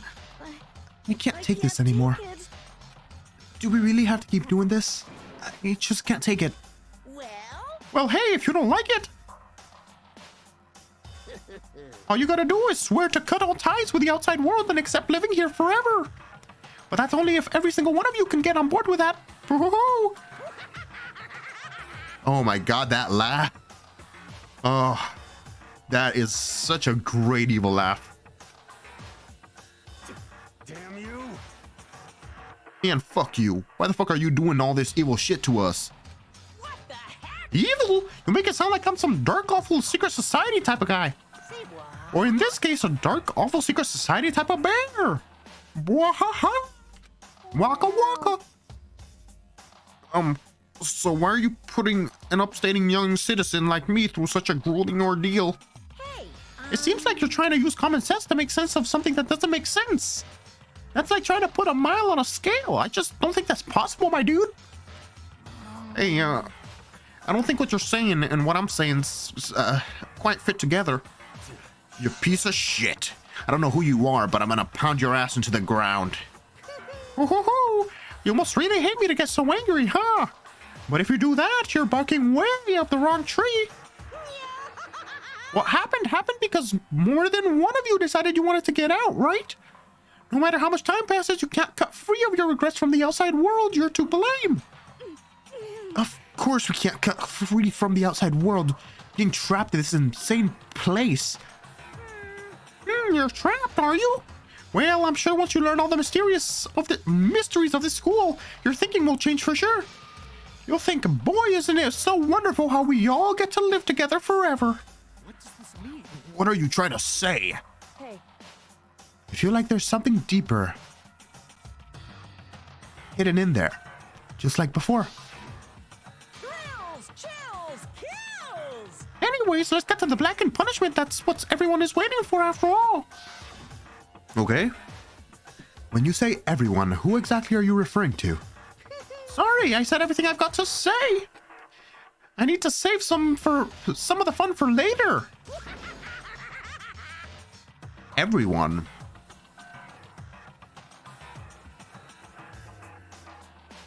Are they implying that the cameras are like being transmitted to like the people behind this game or something? Kind of like a Squid Game situation where like the evil elite are like watching through a screen or something? Because that would be kind of funky. And just like that, he was gone. He left us there overwhelmed by a nightmare turned reality.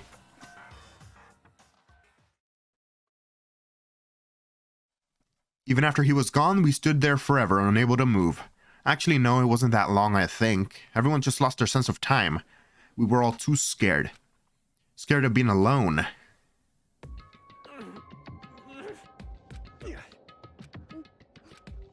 No one even tried to speak. Their faces were stone, their voices dead. But it was in that moment. Just a second. Makoto, can I talk to you for a second? She moved in close and whispered into my ear. Makoto. Before we head back, there's something I want to talk to you about. It's about Sayaka, isn't it? I'm surprised you figured it out. Listen. I told you before the class trial ended. Or started. You had to figure out the mystery to this case yourself. You wanted me to realize how Sayaka betrayed me by myself, didn't you? The thought never even crossed my mind. I feel like I'm such a fool. Becoming such an easy target like that. It's true. I was right to not trust her. I was right to think she'd stab me. God damn it. Sayaka meant to double-cross you. That's the fact that you can never change. But even till the very end, she wasn't sure of her decision. That's why, as she lay dying, she was thinking of you. She was thinking of me? You can't just say something like that. I mean, there's no way you can know that. Only Sayaka would know for sure, and we can't ask her now. However... Even if you can't ask her, you can infer it, don't you think? Not really. Her final thought was how she could protect you. What? So... The fact that she used her last ounce of energy to leave her dying message proves it. If she didn't care what happened to you, she never would have left that message. I guess? Or she just wanted her killer to be caught? Well, maybe she just wanted to get back at the person who had killed her, yeah. Thank you for saying this, Makoto. Certainly. That certainly is one possibility. But I do not think that's what it was. Anyway... She was uncertain. She wasn't sure she could kill someone or deceive you. Well, she tried. Which is why her plan failed. Her hesitation attracted failure. Right. It's almost ironic when you think about it. Why are you telling me all this? Because you're the kind of person who can overcome this.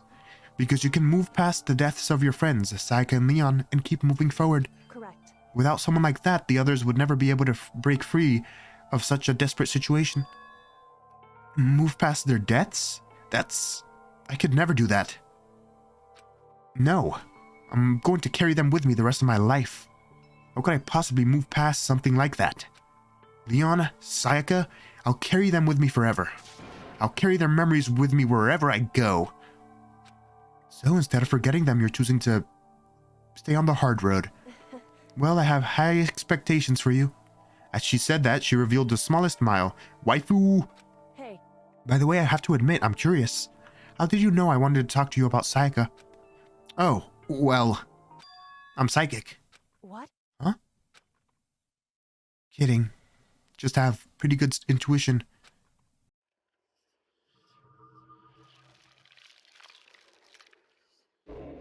That's a hell of a way to end that chapter, game. That was a good job. You know what? For the first murder investigation and class trial, that was pretty good. Not gonna lie. You received the Despair Bat present. Save the data. 1 is the loneliest number that you'll ever do. 2 can be as bad as 1 is the loneliest number. Makoto? You good, fam?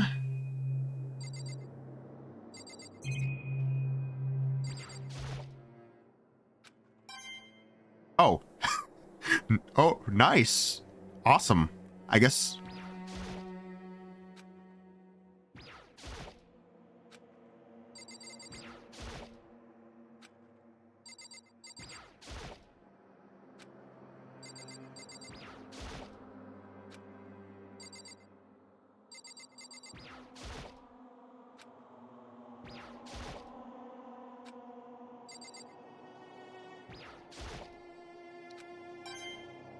More mana coins. Alright, I'm guessing they want me to look at the bathroom. The body's probably gone, right? Oh, damn. Yeah, that's gone. It's gone. She really is gone. It's almost like there was never anything there to begin with. Every last sign of Sayaka's existence had disappeared without a trace. It's just like he said. After the class trial, before we took the elevator back up, Monokuma told us... Oh, I almost forgot. Since the class trial is over, I'll go ahead and dispose of all the corpses. What are you gonna do? It's okay, there's no need to thank me. Just seeing your delighted smiling faces is thanks enough from me. After all, nobody wants to look at a rotting corpse every day. That can't be good for your health. Well, at least he has the decency to do that. I didn't even have time to mourn Sayaka and Junko's deaths. I'm sure that's exactly why he did it. It's a bad joke, a sickening dream, but I have to accept the reality of it all. I headed back to the dining hall to meet up with the others. Sorry I'm late. So, Hey, are you okay, Makoto? Listen to me! You sure took your sweet time. I was just about to go get you and drag you back here. Sorry. So, what happened? Was your room fixed up like you said? I imagine it would be pretty hard to sleep with a rotting corpse in your bathroom. Why would you say that? Hey, come on. Jesus, that's fucked up, man. Why the hell would you say something like that? Yeah. My room was spotless. There wasn't anything left. Like the whole thing never happened. I see. It must be tough staying there, knowing what happened. Why don't you just stay in Sayaka's room? Well, staying there with her scent still hanging in the air, that would hurt just as much. Plus, I've decided that I can't turn away from her death. Makoto. Hey, cheer up. Getting depressed isn't gonna help anything, right? If we all work together, I'm sure we'll find a way out of here. You got it. So everyone just try and cheer up and get back on track. Oh, here comes Byakuya being a dick and ruining the moment. Is that honestly supposed to make us feel better? We were already working together, and yet someone was still murdered. Anyone could betray us at this point. Now it's happened once, it's a question of when, not if. When. The when, not if the next one take place. Yes, because of Sayaka made the first move. well... But if we're working together against the mastermind, nobody will have a reason to do something like that. Stop talking. Keep telling yourself that. I'll be over here in the real world. Working together, fighting a common enemy. Like it or not, it's not that simple. What do you mean? Are you okay with The this? mastermind seems much more powerful than we ever suspected. They took over Hope's Peak, which was supposed to be well defended, then modified it to fit their desire. They created Monokuma, which seems to be incredibly advanced, and they're providing for our every need. And the cherry on top is the execution we witnessed. Honestly. Everything has been planned down to the last excruciating detail. This is not the work of your everyday psychopath. Defying them may be too great of a risk. So Then what are we supposed to do? Anyone who truly wants to escape will just have to follow the rules. In which case, the only option is to deceive those around you and win the game. No, What? No, what? I can't I take it. don't want to live if it means killing someone else to do it. I don't want to kill anyone else. Anyone else? What you mean, dude? It's because... Leon died because we all voted for him, right? It's no different from us killing him ourselves. Well, that's true, but it was either him or all of us. But So, If we hadn't voted for him, then we all would have died instead, right? That isn't all what you wanted, is it? So it would seem. She's right. If you heap that kind of blame on yourself, you'll just turn into a full-fledged masochist. Chihiro, listen. You're not one to blame. Not you, not Leon, not Sayaka. Well, a little bit of Leon and Sayaka. Especially Sayaka, the one who tried to instigate a murder, but... Sure. The mastermind is responsible for everything that's happened. Sure. We had no choice but to vote. I can't even imagine what would have happened to us if we refused. And in the end, it was Monokuma who ultimately killed Leon. True? So don't waste your anger on yourself. Instead, direct it at the mastermind.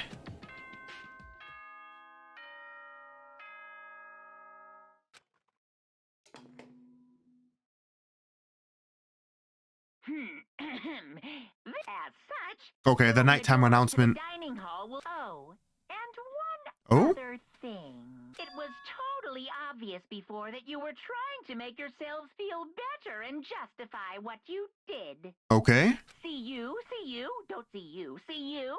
That's about how much I can see you, even when you try to hide. What are you talking about? Now pay attention and remember this well. The burden of judging others is a heavy one to bear. God damn it, So be Monokuma. well aware of your actions. What are you, Teddy? God damn bear puns. I will break the school rules and kick your ass if I swear. Order and stability rely on the sacrifice and responsibility of everyone.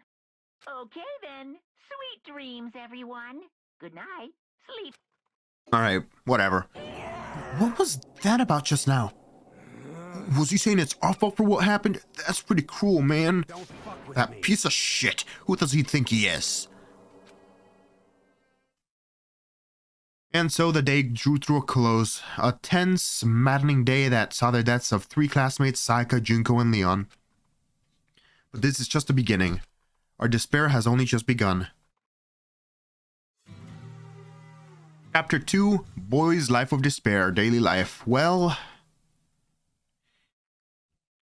I woke up the next day to Monokuma's normal morning announcement, then he called us all to the gym. What's he gonna do to us this time? We were practically frozen with fear, but Monokuma was determined to get us involved in his little game. And with that goal in mind, he began it. What? Hey, lift your arms up and down. Oh, it's just some yoga. 1, 2, 3, 4. 1, 2, 3, 4. Of course Kiyotaka's doing it, cause why not? Now reach way up and bend way down. Tighten those muscles. Let's add a little strength, a little speed to those young bodies of yours. Monokuma, what the hell are you trying to do? Doesn't it feel just great? Being stuck inside like this, you gotta make sure to stay healthy. You're the one keeping us stuck inside. Don't sweat the small stuff, that's my motto. Oh, I sounded pretty cool just now, don't you think? Did you fall in love with me? Am I just to die for? Am I just to die in writhing agony for? I also have a big bear clock, if that helps. So, why did you call us here? Certainly it wasn't just to make us exercise. Just to make you exercise? Just to make you exercise? If exercise makes you laugh, exercise will make you cry. Now if you keep doing these exercises, you will uncover the secret of the Assassin's Fist. Passed down from generation to generation in the Empire of Darkness, the power can be yours. What are you even talking about? That sounds like the kind of junk a middle schooler would come up with. It doesn't matter. Just get to the point. Oh, that's me. Doesn't matter. Just get to the point. Did you really call us down here to just exercise? Hey, of course not. You think I have that kind of free time on my hands? Oh, okay. So then, I'd like to make an announcement. Every time you overcome a class trial here at Hope Speak Academy, a whole new world will open up to you. What the heck? A whole new world. A whole fantastic point of view.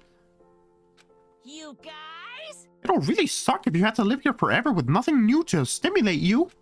Besides, I know how you kids get these days with your ADD and ADHD. I gotta keep you motivated. So go ahead, look around all you want. Enjoy the brave new post-trial world till you explode.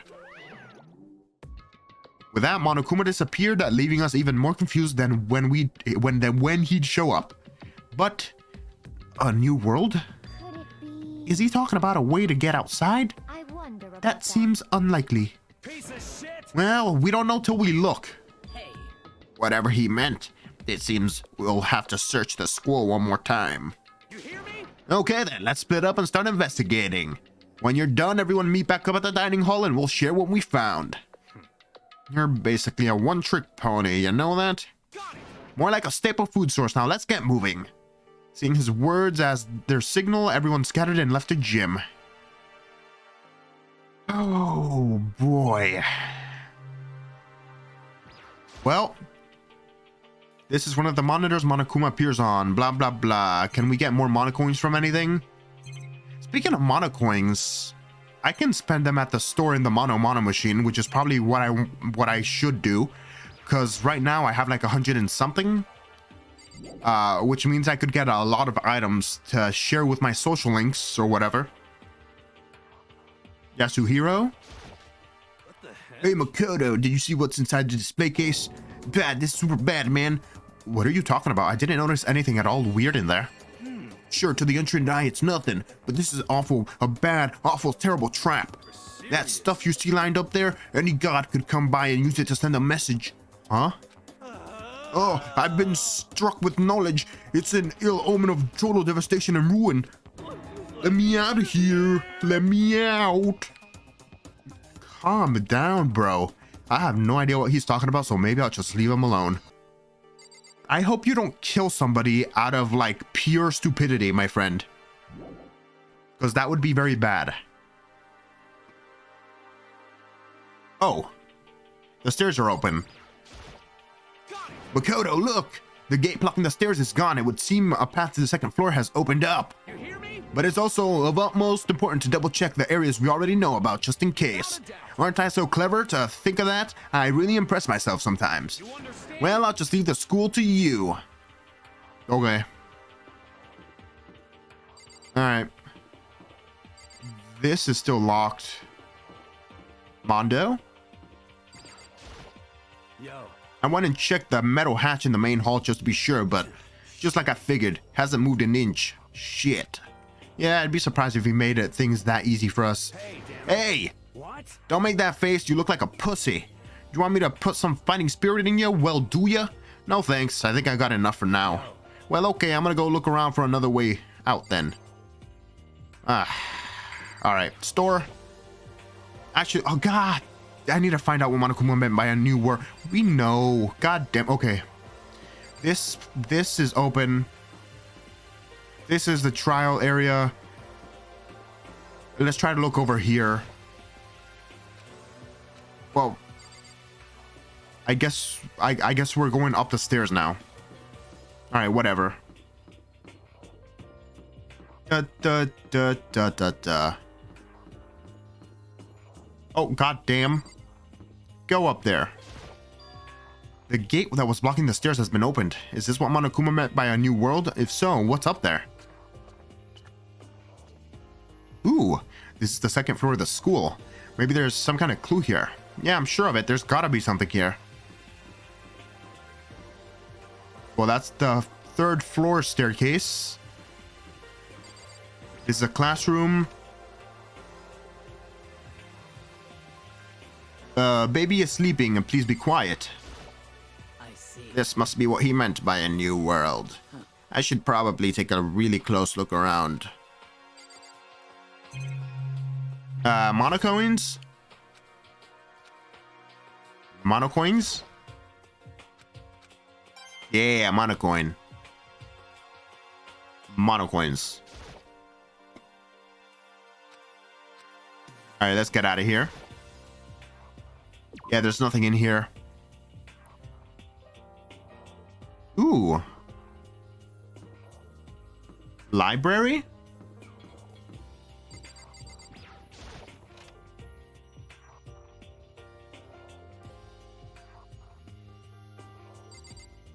Cameras. TV. Door? What's behind this door? It's some kind of archive. All I saw in there was a stack of old books and files. Can't imagine what business you would have in there.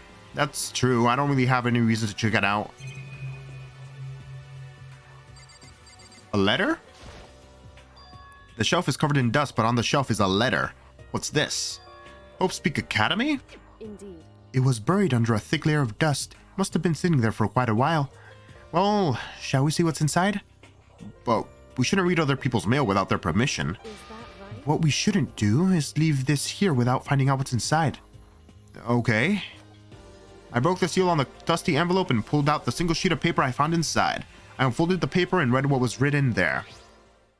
Okay. From the Hope's Peak Academy Executive Office. Throughout the years, we have been committed to shaping the youth who will one day shape the world. We have a long, proud history as an institution of higher learning with full governmental support. Our graduates enter society ready to take on active leadership roles in every major job field. However, Hope's Peak Academy must now lower the curtain of its glorious history for the time being. This decision was not an easy one to make, but serious issues beyond our control have made it necessary. But make no mistake, this is not the end for Hope's Peak Academy. We intend to reopen our doors as soon as the issues forcing our closure have been resolved, so they're closing the school. That being said, this is the end for now, and I would like to personally and sincerely thank everyone for your help and support over the years. For now, we are awaiting official governmental authorization to formally cease operations. What does this mean? The content of this letter are quite interesting indeed. It would seem... Hope's Peak Academy has stopped functioning as a school, and judging by the amount of dust this letter had collected, it doesn't seem to have happened recently. If I had to guess, I'd say this letter could be at least a year old. So you're saying Hope's Peak closed down at least a year ago? Most likely, the mastermind took over the abandoned school in order to put on this little performance. But that would mean it was closed when I got here just a few days ago. Yeah, but I didn't get that sense at all.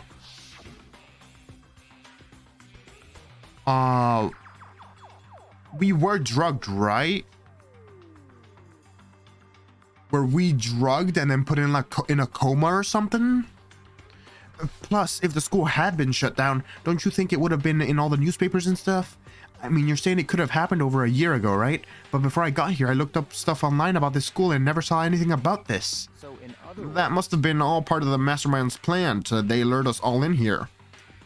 And someone who could create a place to judge and execute people could potentially be capable of anything.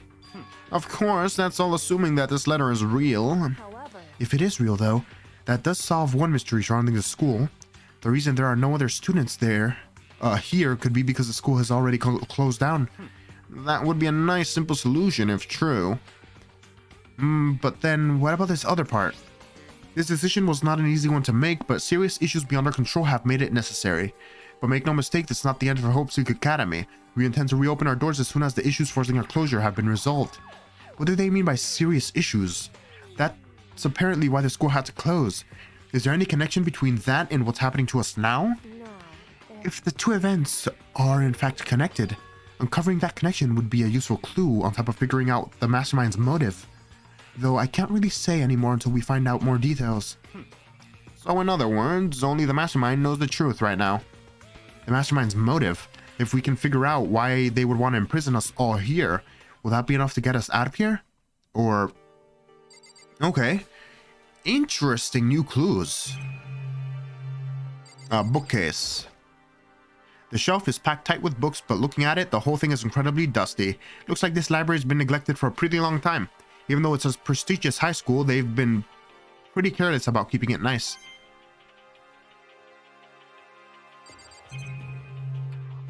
A desk? There's a thick layer of dust on top of the desk. Looks like this library's been neglected for a pretty long time. As nice as this school itself is, whoever's in charge of upkeep has been lazy. Strange. And then this bookcase. Yep. This one.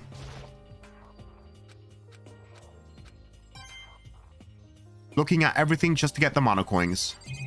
What else? The door. A laptop? It looks like a laptop. The laptop looks pretty old and it's covered in dust. So...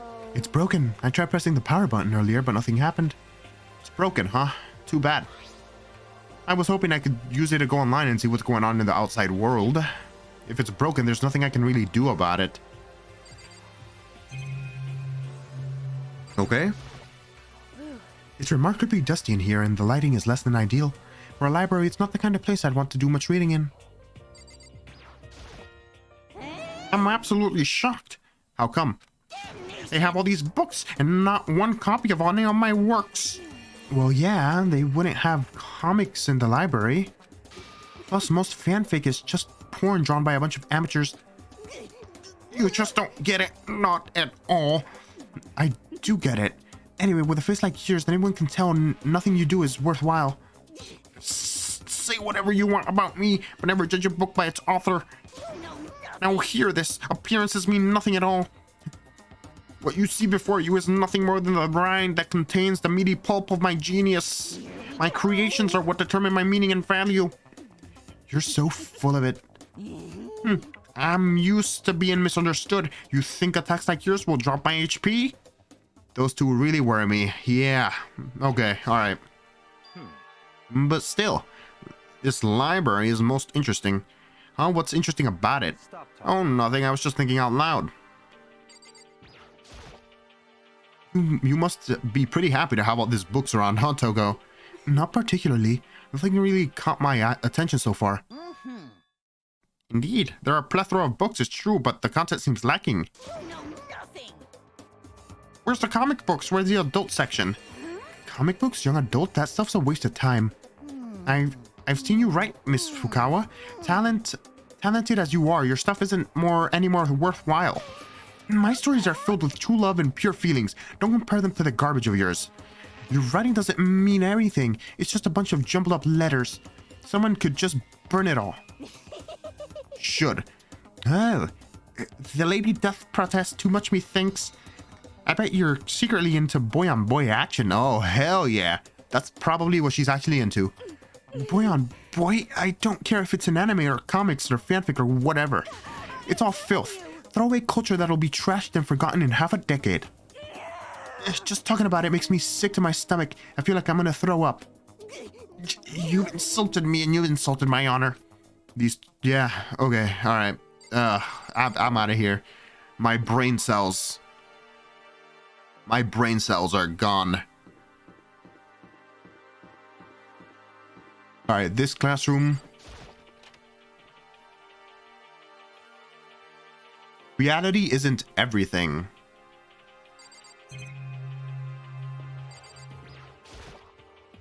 To be sealed in by a huge slab of metal, it's like I'm stuck in a bad dream. I guess I shouldn't be surprised, but on the second floor too, the windows here have those same metal plates covering them. Maybe we're not allowed to break them, but what about blocking them so that they can't see anything? Nope, still not brave enough to try it. Reality isn't everything. It's one of the monitors, smash the stupid thing, blah blah blah. Okay, did I miss? Yeah, is that a pool area? I missed that whole section before the bathroom. And speaking of the bathroom, can I go in there?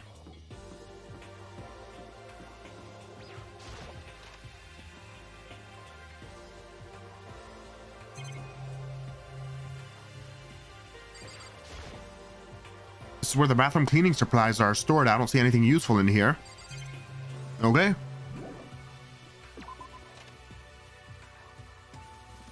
Ba-da-dong. Ba-da-dong. Bum, bum, bum, bum, bum, bum. Is that a gun? Just a second. Oh, hey, Makoto, guess what? Guess what? I found a pool. There's a pool here. A pool, pool, pool, pool. You don't have to keep repeating it. I got it. And there's a ton of exercise equipment in the locker room. Sakura's gonna go nuts when she finds out. Yeah, you're right about that. Hina seems way more excited than usual. What the hell is this? Is that a real gun? It's not like we're at war here. Why would we need something like that here? To keep naughty people out? God damn, that's extreme to the max. There are a bunch of different pool-related items on the shelf. Okay. Life raft. Well, TV first. And then life raft. It looks like one of those lifesaver flotation donuts.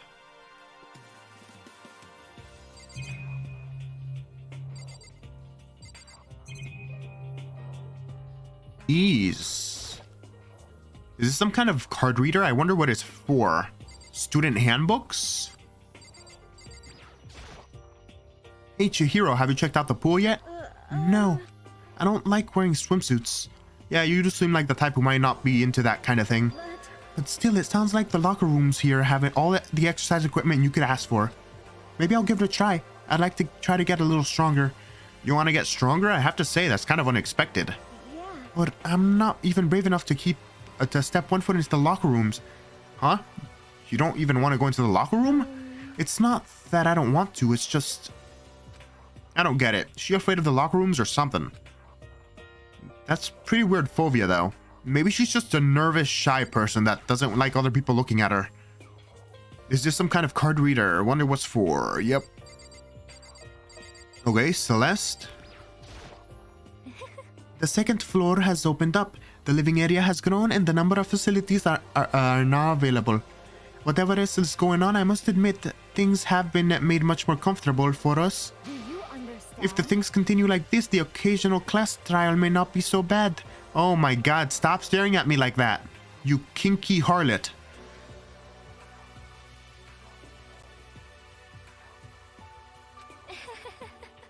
You know what you're doing. Alright. Hina? Okay. The locker rooms connect to a pool. It looks super nice and big, and a fantastic to swim in. I'm beyond excited right now. Can't wait to dive in. In fact, I'm getting kind of mad thinking about it. Why are you getting mad? Guess we're going in? Behind this door is the locker room? Yeah. Oh, and I guess you need your handbook to get into the locker rooms. Really? Of course. Really? If you wanna unlock the locker room, you'll have to swipe your personal e-handbook across the card reader right next to the door. However, to ensure maximum security within each locker room, only a boy's handbook can open a boy's locker room, and the same goes for girls. And that's the bottom line. Huh? But what if someone opens the door and then someone else sneaks in? Anyone who commits such indecency will be punished without mercy for this scandalous sexual depravity. Oh, that's what that's for. Okay, that's what that massive ass gun is for. See that Gatling gun mounted on the ceiling, right? And it'll be all like ducka ducka ducka ducka. Just a second. I bet it'd really hurt to get shot by that thing. No, I think it'll be a little worse than that. Yeah, you'd probably die. But what happens if someone else loans their handbook to anyone else? A boy could borrow a girl's handbook, and that would get them into the girl's locker room, would it not? That's never even occurred to me. To think someone could be so low, so cowardly, so devilish. Okay then, how's this sound? And for a new rule, as of this moment, loaning your e-handbook to another student is strictly prohibited. God damn it, you ruined everything. How can I commit my sexual depravity now? God damn it, Celeste. There, so now nobody can give their handbook to anyone else, right? You like that? I'm kind of a genius, right? It's because my brain is 100% cotton. I do not imagine anyone would have left their handbook out in the first place. After all, they would likely be held responsible for anything that person might do using the handbook. But you know, you seem awfully concerned with all this locker room security stuff. It's because all you teenagers are sex-crazed maniacs. You're at that age when you try humping a plastic bottle. Okay, Monokuma. So to keep anything unseemly from happening, I have to maintain a rigorous watch. Then in that case, I would ask that you keep the same close eye on our dorms. If some man or some woman decide to share a room, there would be nothing to stop them. All I care about is protecting the holy image of the school itself. I don't care what happens in your private dorms, by force or by cunning, do whatever you want. God damn, Monokuma. Stop. Stop it. You menace. Maybe you want to commit sexual depravity and you're trying to get other people to do it for you, goddammit. Stop projecting, Monokuma. Get out of here, you monster bear. You're just the worst. I hate you so much. Okay, so the new regulation is now in place. See ya. Man, that stupid bear totally ruined my mood. Maybe I'll go take a dip to cheer myself up. You got it. Celeste Chihiro, you want to come with me? As for me, There is nothing I hate more than getting water on my face. I'm Sorry, I'll pass this time. How come? When you're in a funk, there's nothing better than a good swim to pull you out of it. I'm pretty sure that only applies to you. Anyway, now I have a pretty good idea what's going on the second floor, but I didn't see anything that might lead to any kind of exit or anything. All I can do now is hope someone else found something worthwhile. Only, I don't know. If we checked everything, there's probably nothing. We probably have to get much higher. Like the only way I could see us being able to access even remotely an exit would be like going through the roof or something. All right, okay. I better head back to the dining hall as soon as possible.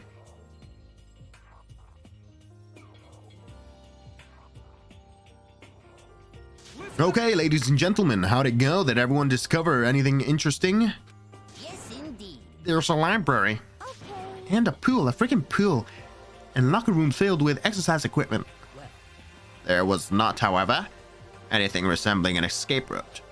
Yeah, she's right. I see. Well, hey, there's no reason to get all sooky. Wait till you hear about my amazing discovery.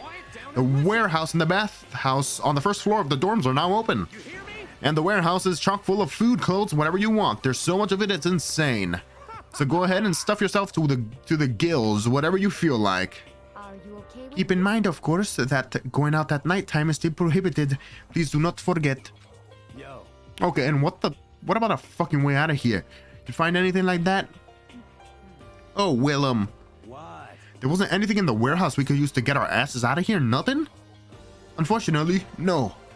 Not that I saw. Hey, come You on. fucking people. What? Who gives a shit if we got a goddamn pool now or a fucking warehouse or whatever the fuck? Stop fucking We're so around. trapped in this piece of shit school. We have to find a way out, goddammit.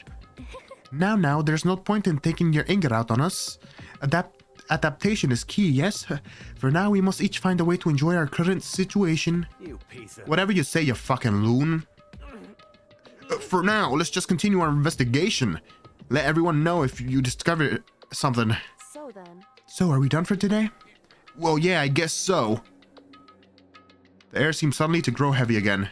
Was this the mastermind's plan to give us hope just to turn around and betray the hope? Okay. Ding dong bing bong.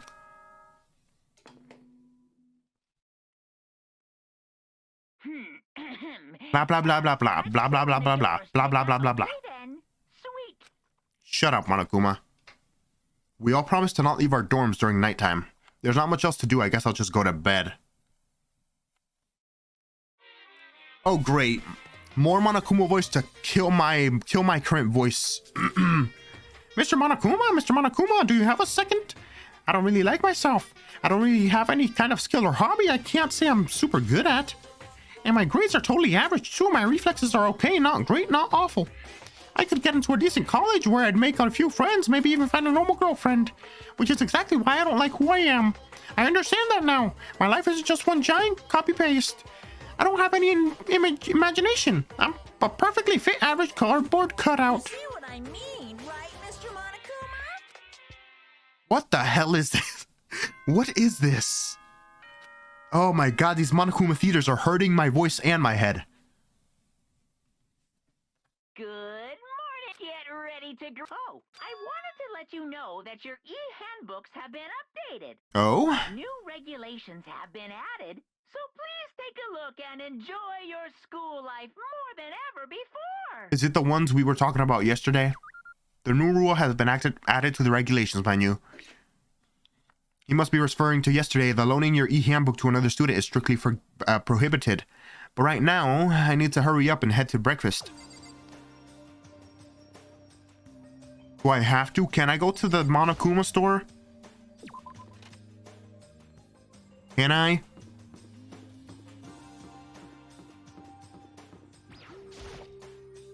don't have any reason to go to the school area. Oh my god. Alright, I'm gonna keep going until I manage to be able to go to the goddamn Monokuma machine. Until then, I'm not gonna stop the episode.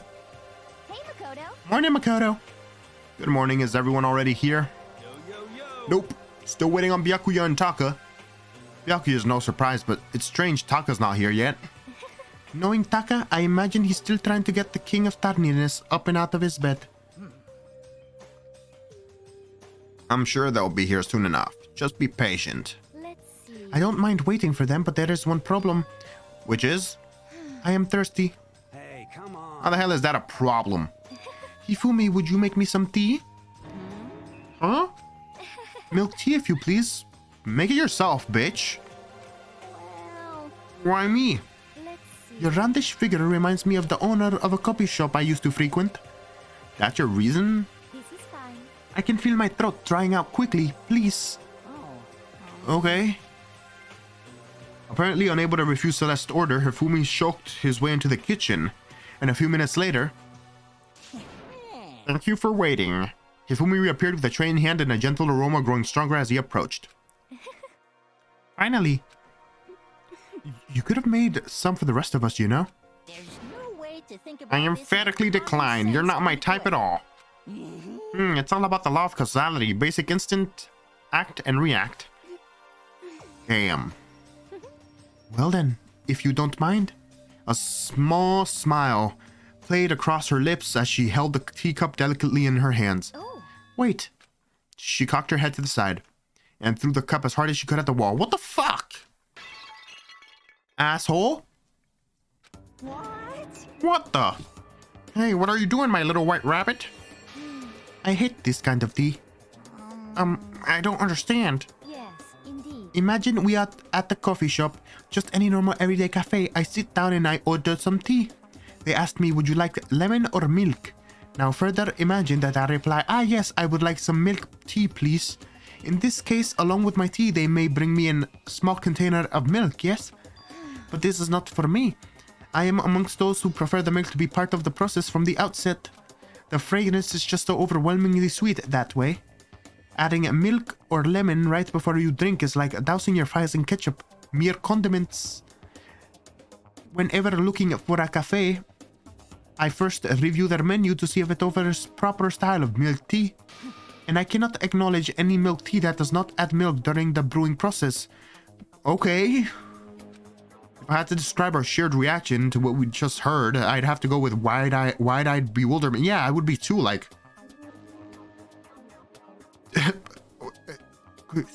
Hifumi's not your servant, lady, okay? I went through all that trouble to make you that tea, and you wanted me to go even further? Yes, I realize it can be a bit of a hassle. Even in cafes that offer purple tea milk, it is always more expensive than simple tea with milk. It takes more time to prepare, surely, but why even bother creating a menu if we are not going to offer the highest level of quality?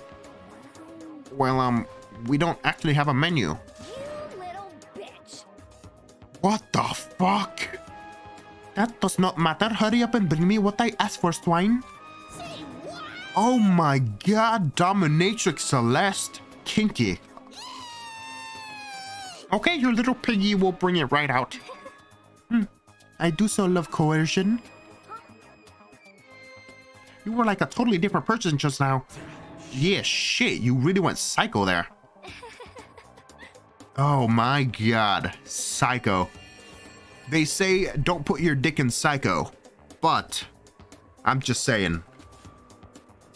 I knew there was more to her when I first met her. I'd hate to see, hate to have her as my enemy. Yeah, me too, Makoto. Seriously, man, she's one crazy chick, I know. Sorry if I'm, if my voice sounds like it's dying, or if I'm like, misreading crap. It's like 5:34 a.m. Sleep deprivation time. The dining hall doors flew open and one of the late arrivals came storming in.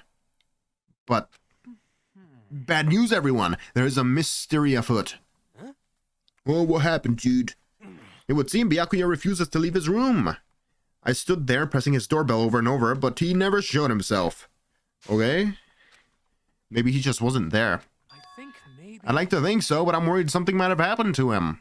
What he meant by that. He didn't have to say anything else. Everyone understood exactly what he might mean. It might be a good idea if we all split up and go looking for him. Ah, I was just about to suggest the same thing. What's your problem? Stop trying to one-up everyone. Okay, I'll go check his room one more time. I'm just gonna keep on hammering that button till I get a response. Well then, the rest of us can go check the rest of the building. Yeah, before it's, you know, too late. Anyways, we just have to do our best to find Byakuya. So, where might have Byakuya gone? Maybe he went to check out the second floor of the school again? Maybe the library? Since he really seemed to like that place, I guess. He is a affluent person after all, so like books are probably to his tastes, right? Can I go to the store? Or is the game not gonna let me? Hell yeah.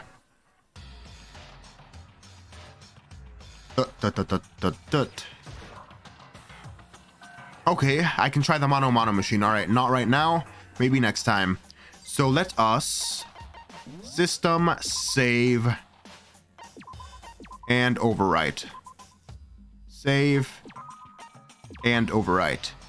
Okay, guys, since I have 113 mono coins, I'm gonna literally try to get as many prizes out of the mono machine as I can off screen. And I'm gonna end the episode here because of course I don't want to show all that. That's probably gonna take forever. But yeah, in the next episode we'll find Byakuya, probably someone on the second floor, probably the library, the biggest room on the second floor. And after that, I don't know, I guess we'll just go with the flow. Anyways, if you like this video, hit the like button. If you want to see my future content, hit the subscribe button. Thank you for watching, and I will see you all in the next episode. Keep pimping my Monokuma hating pimps.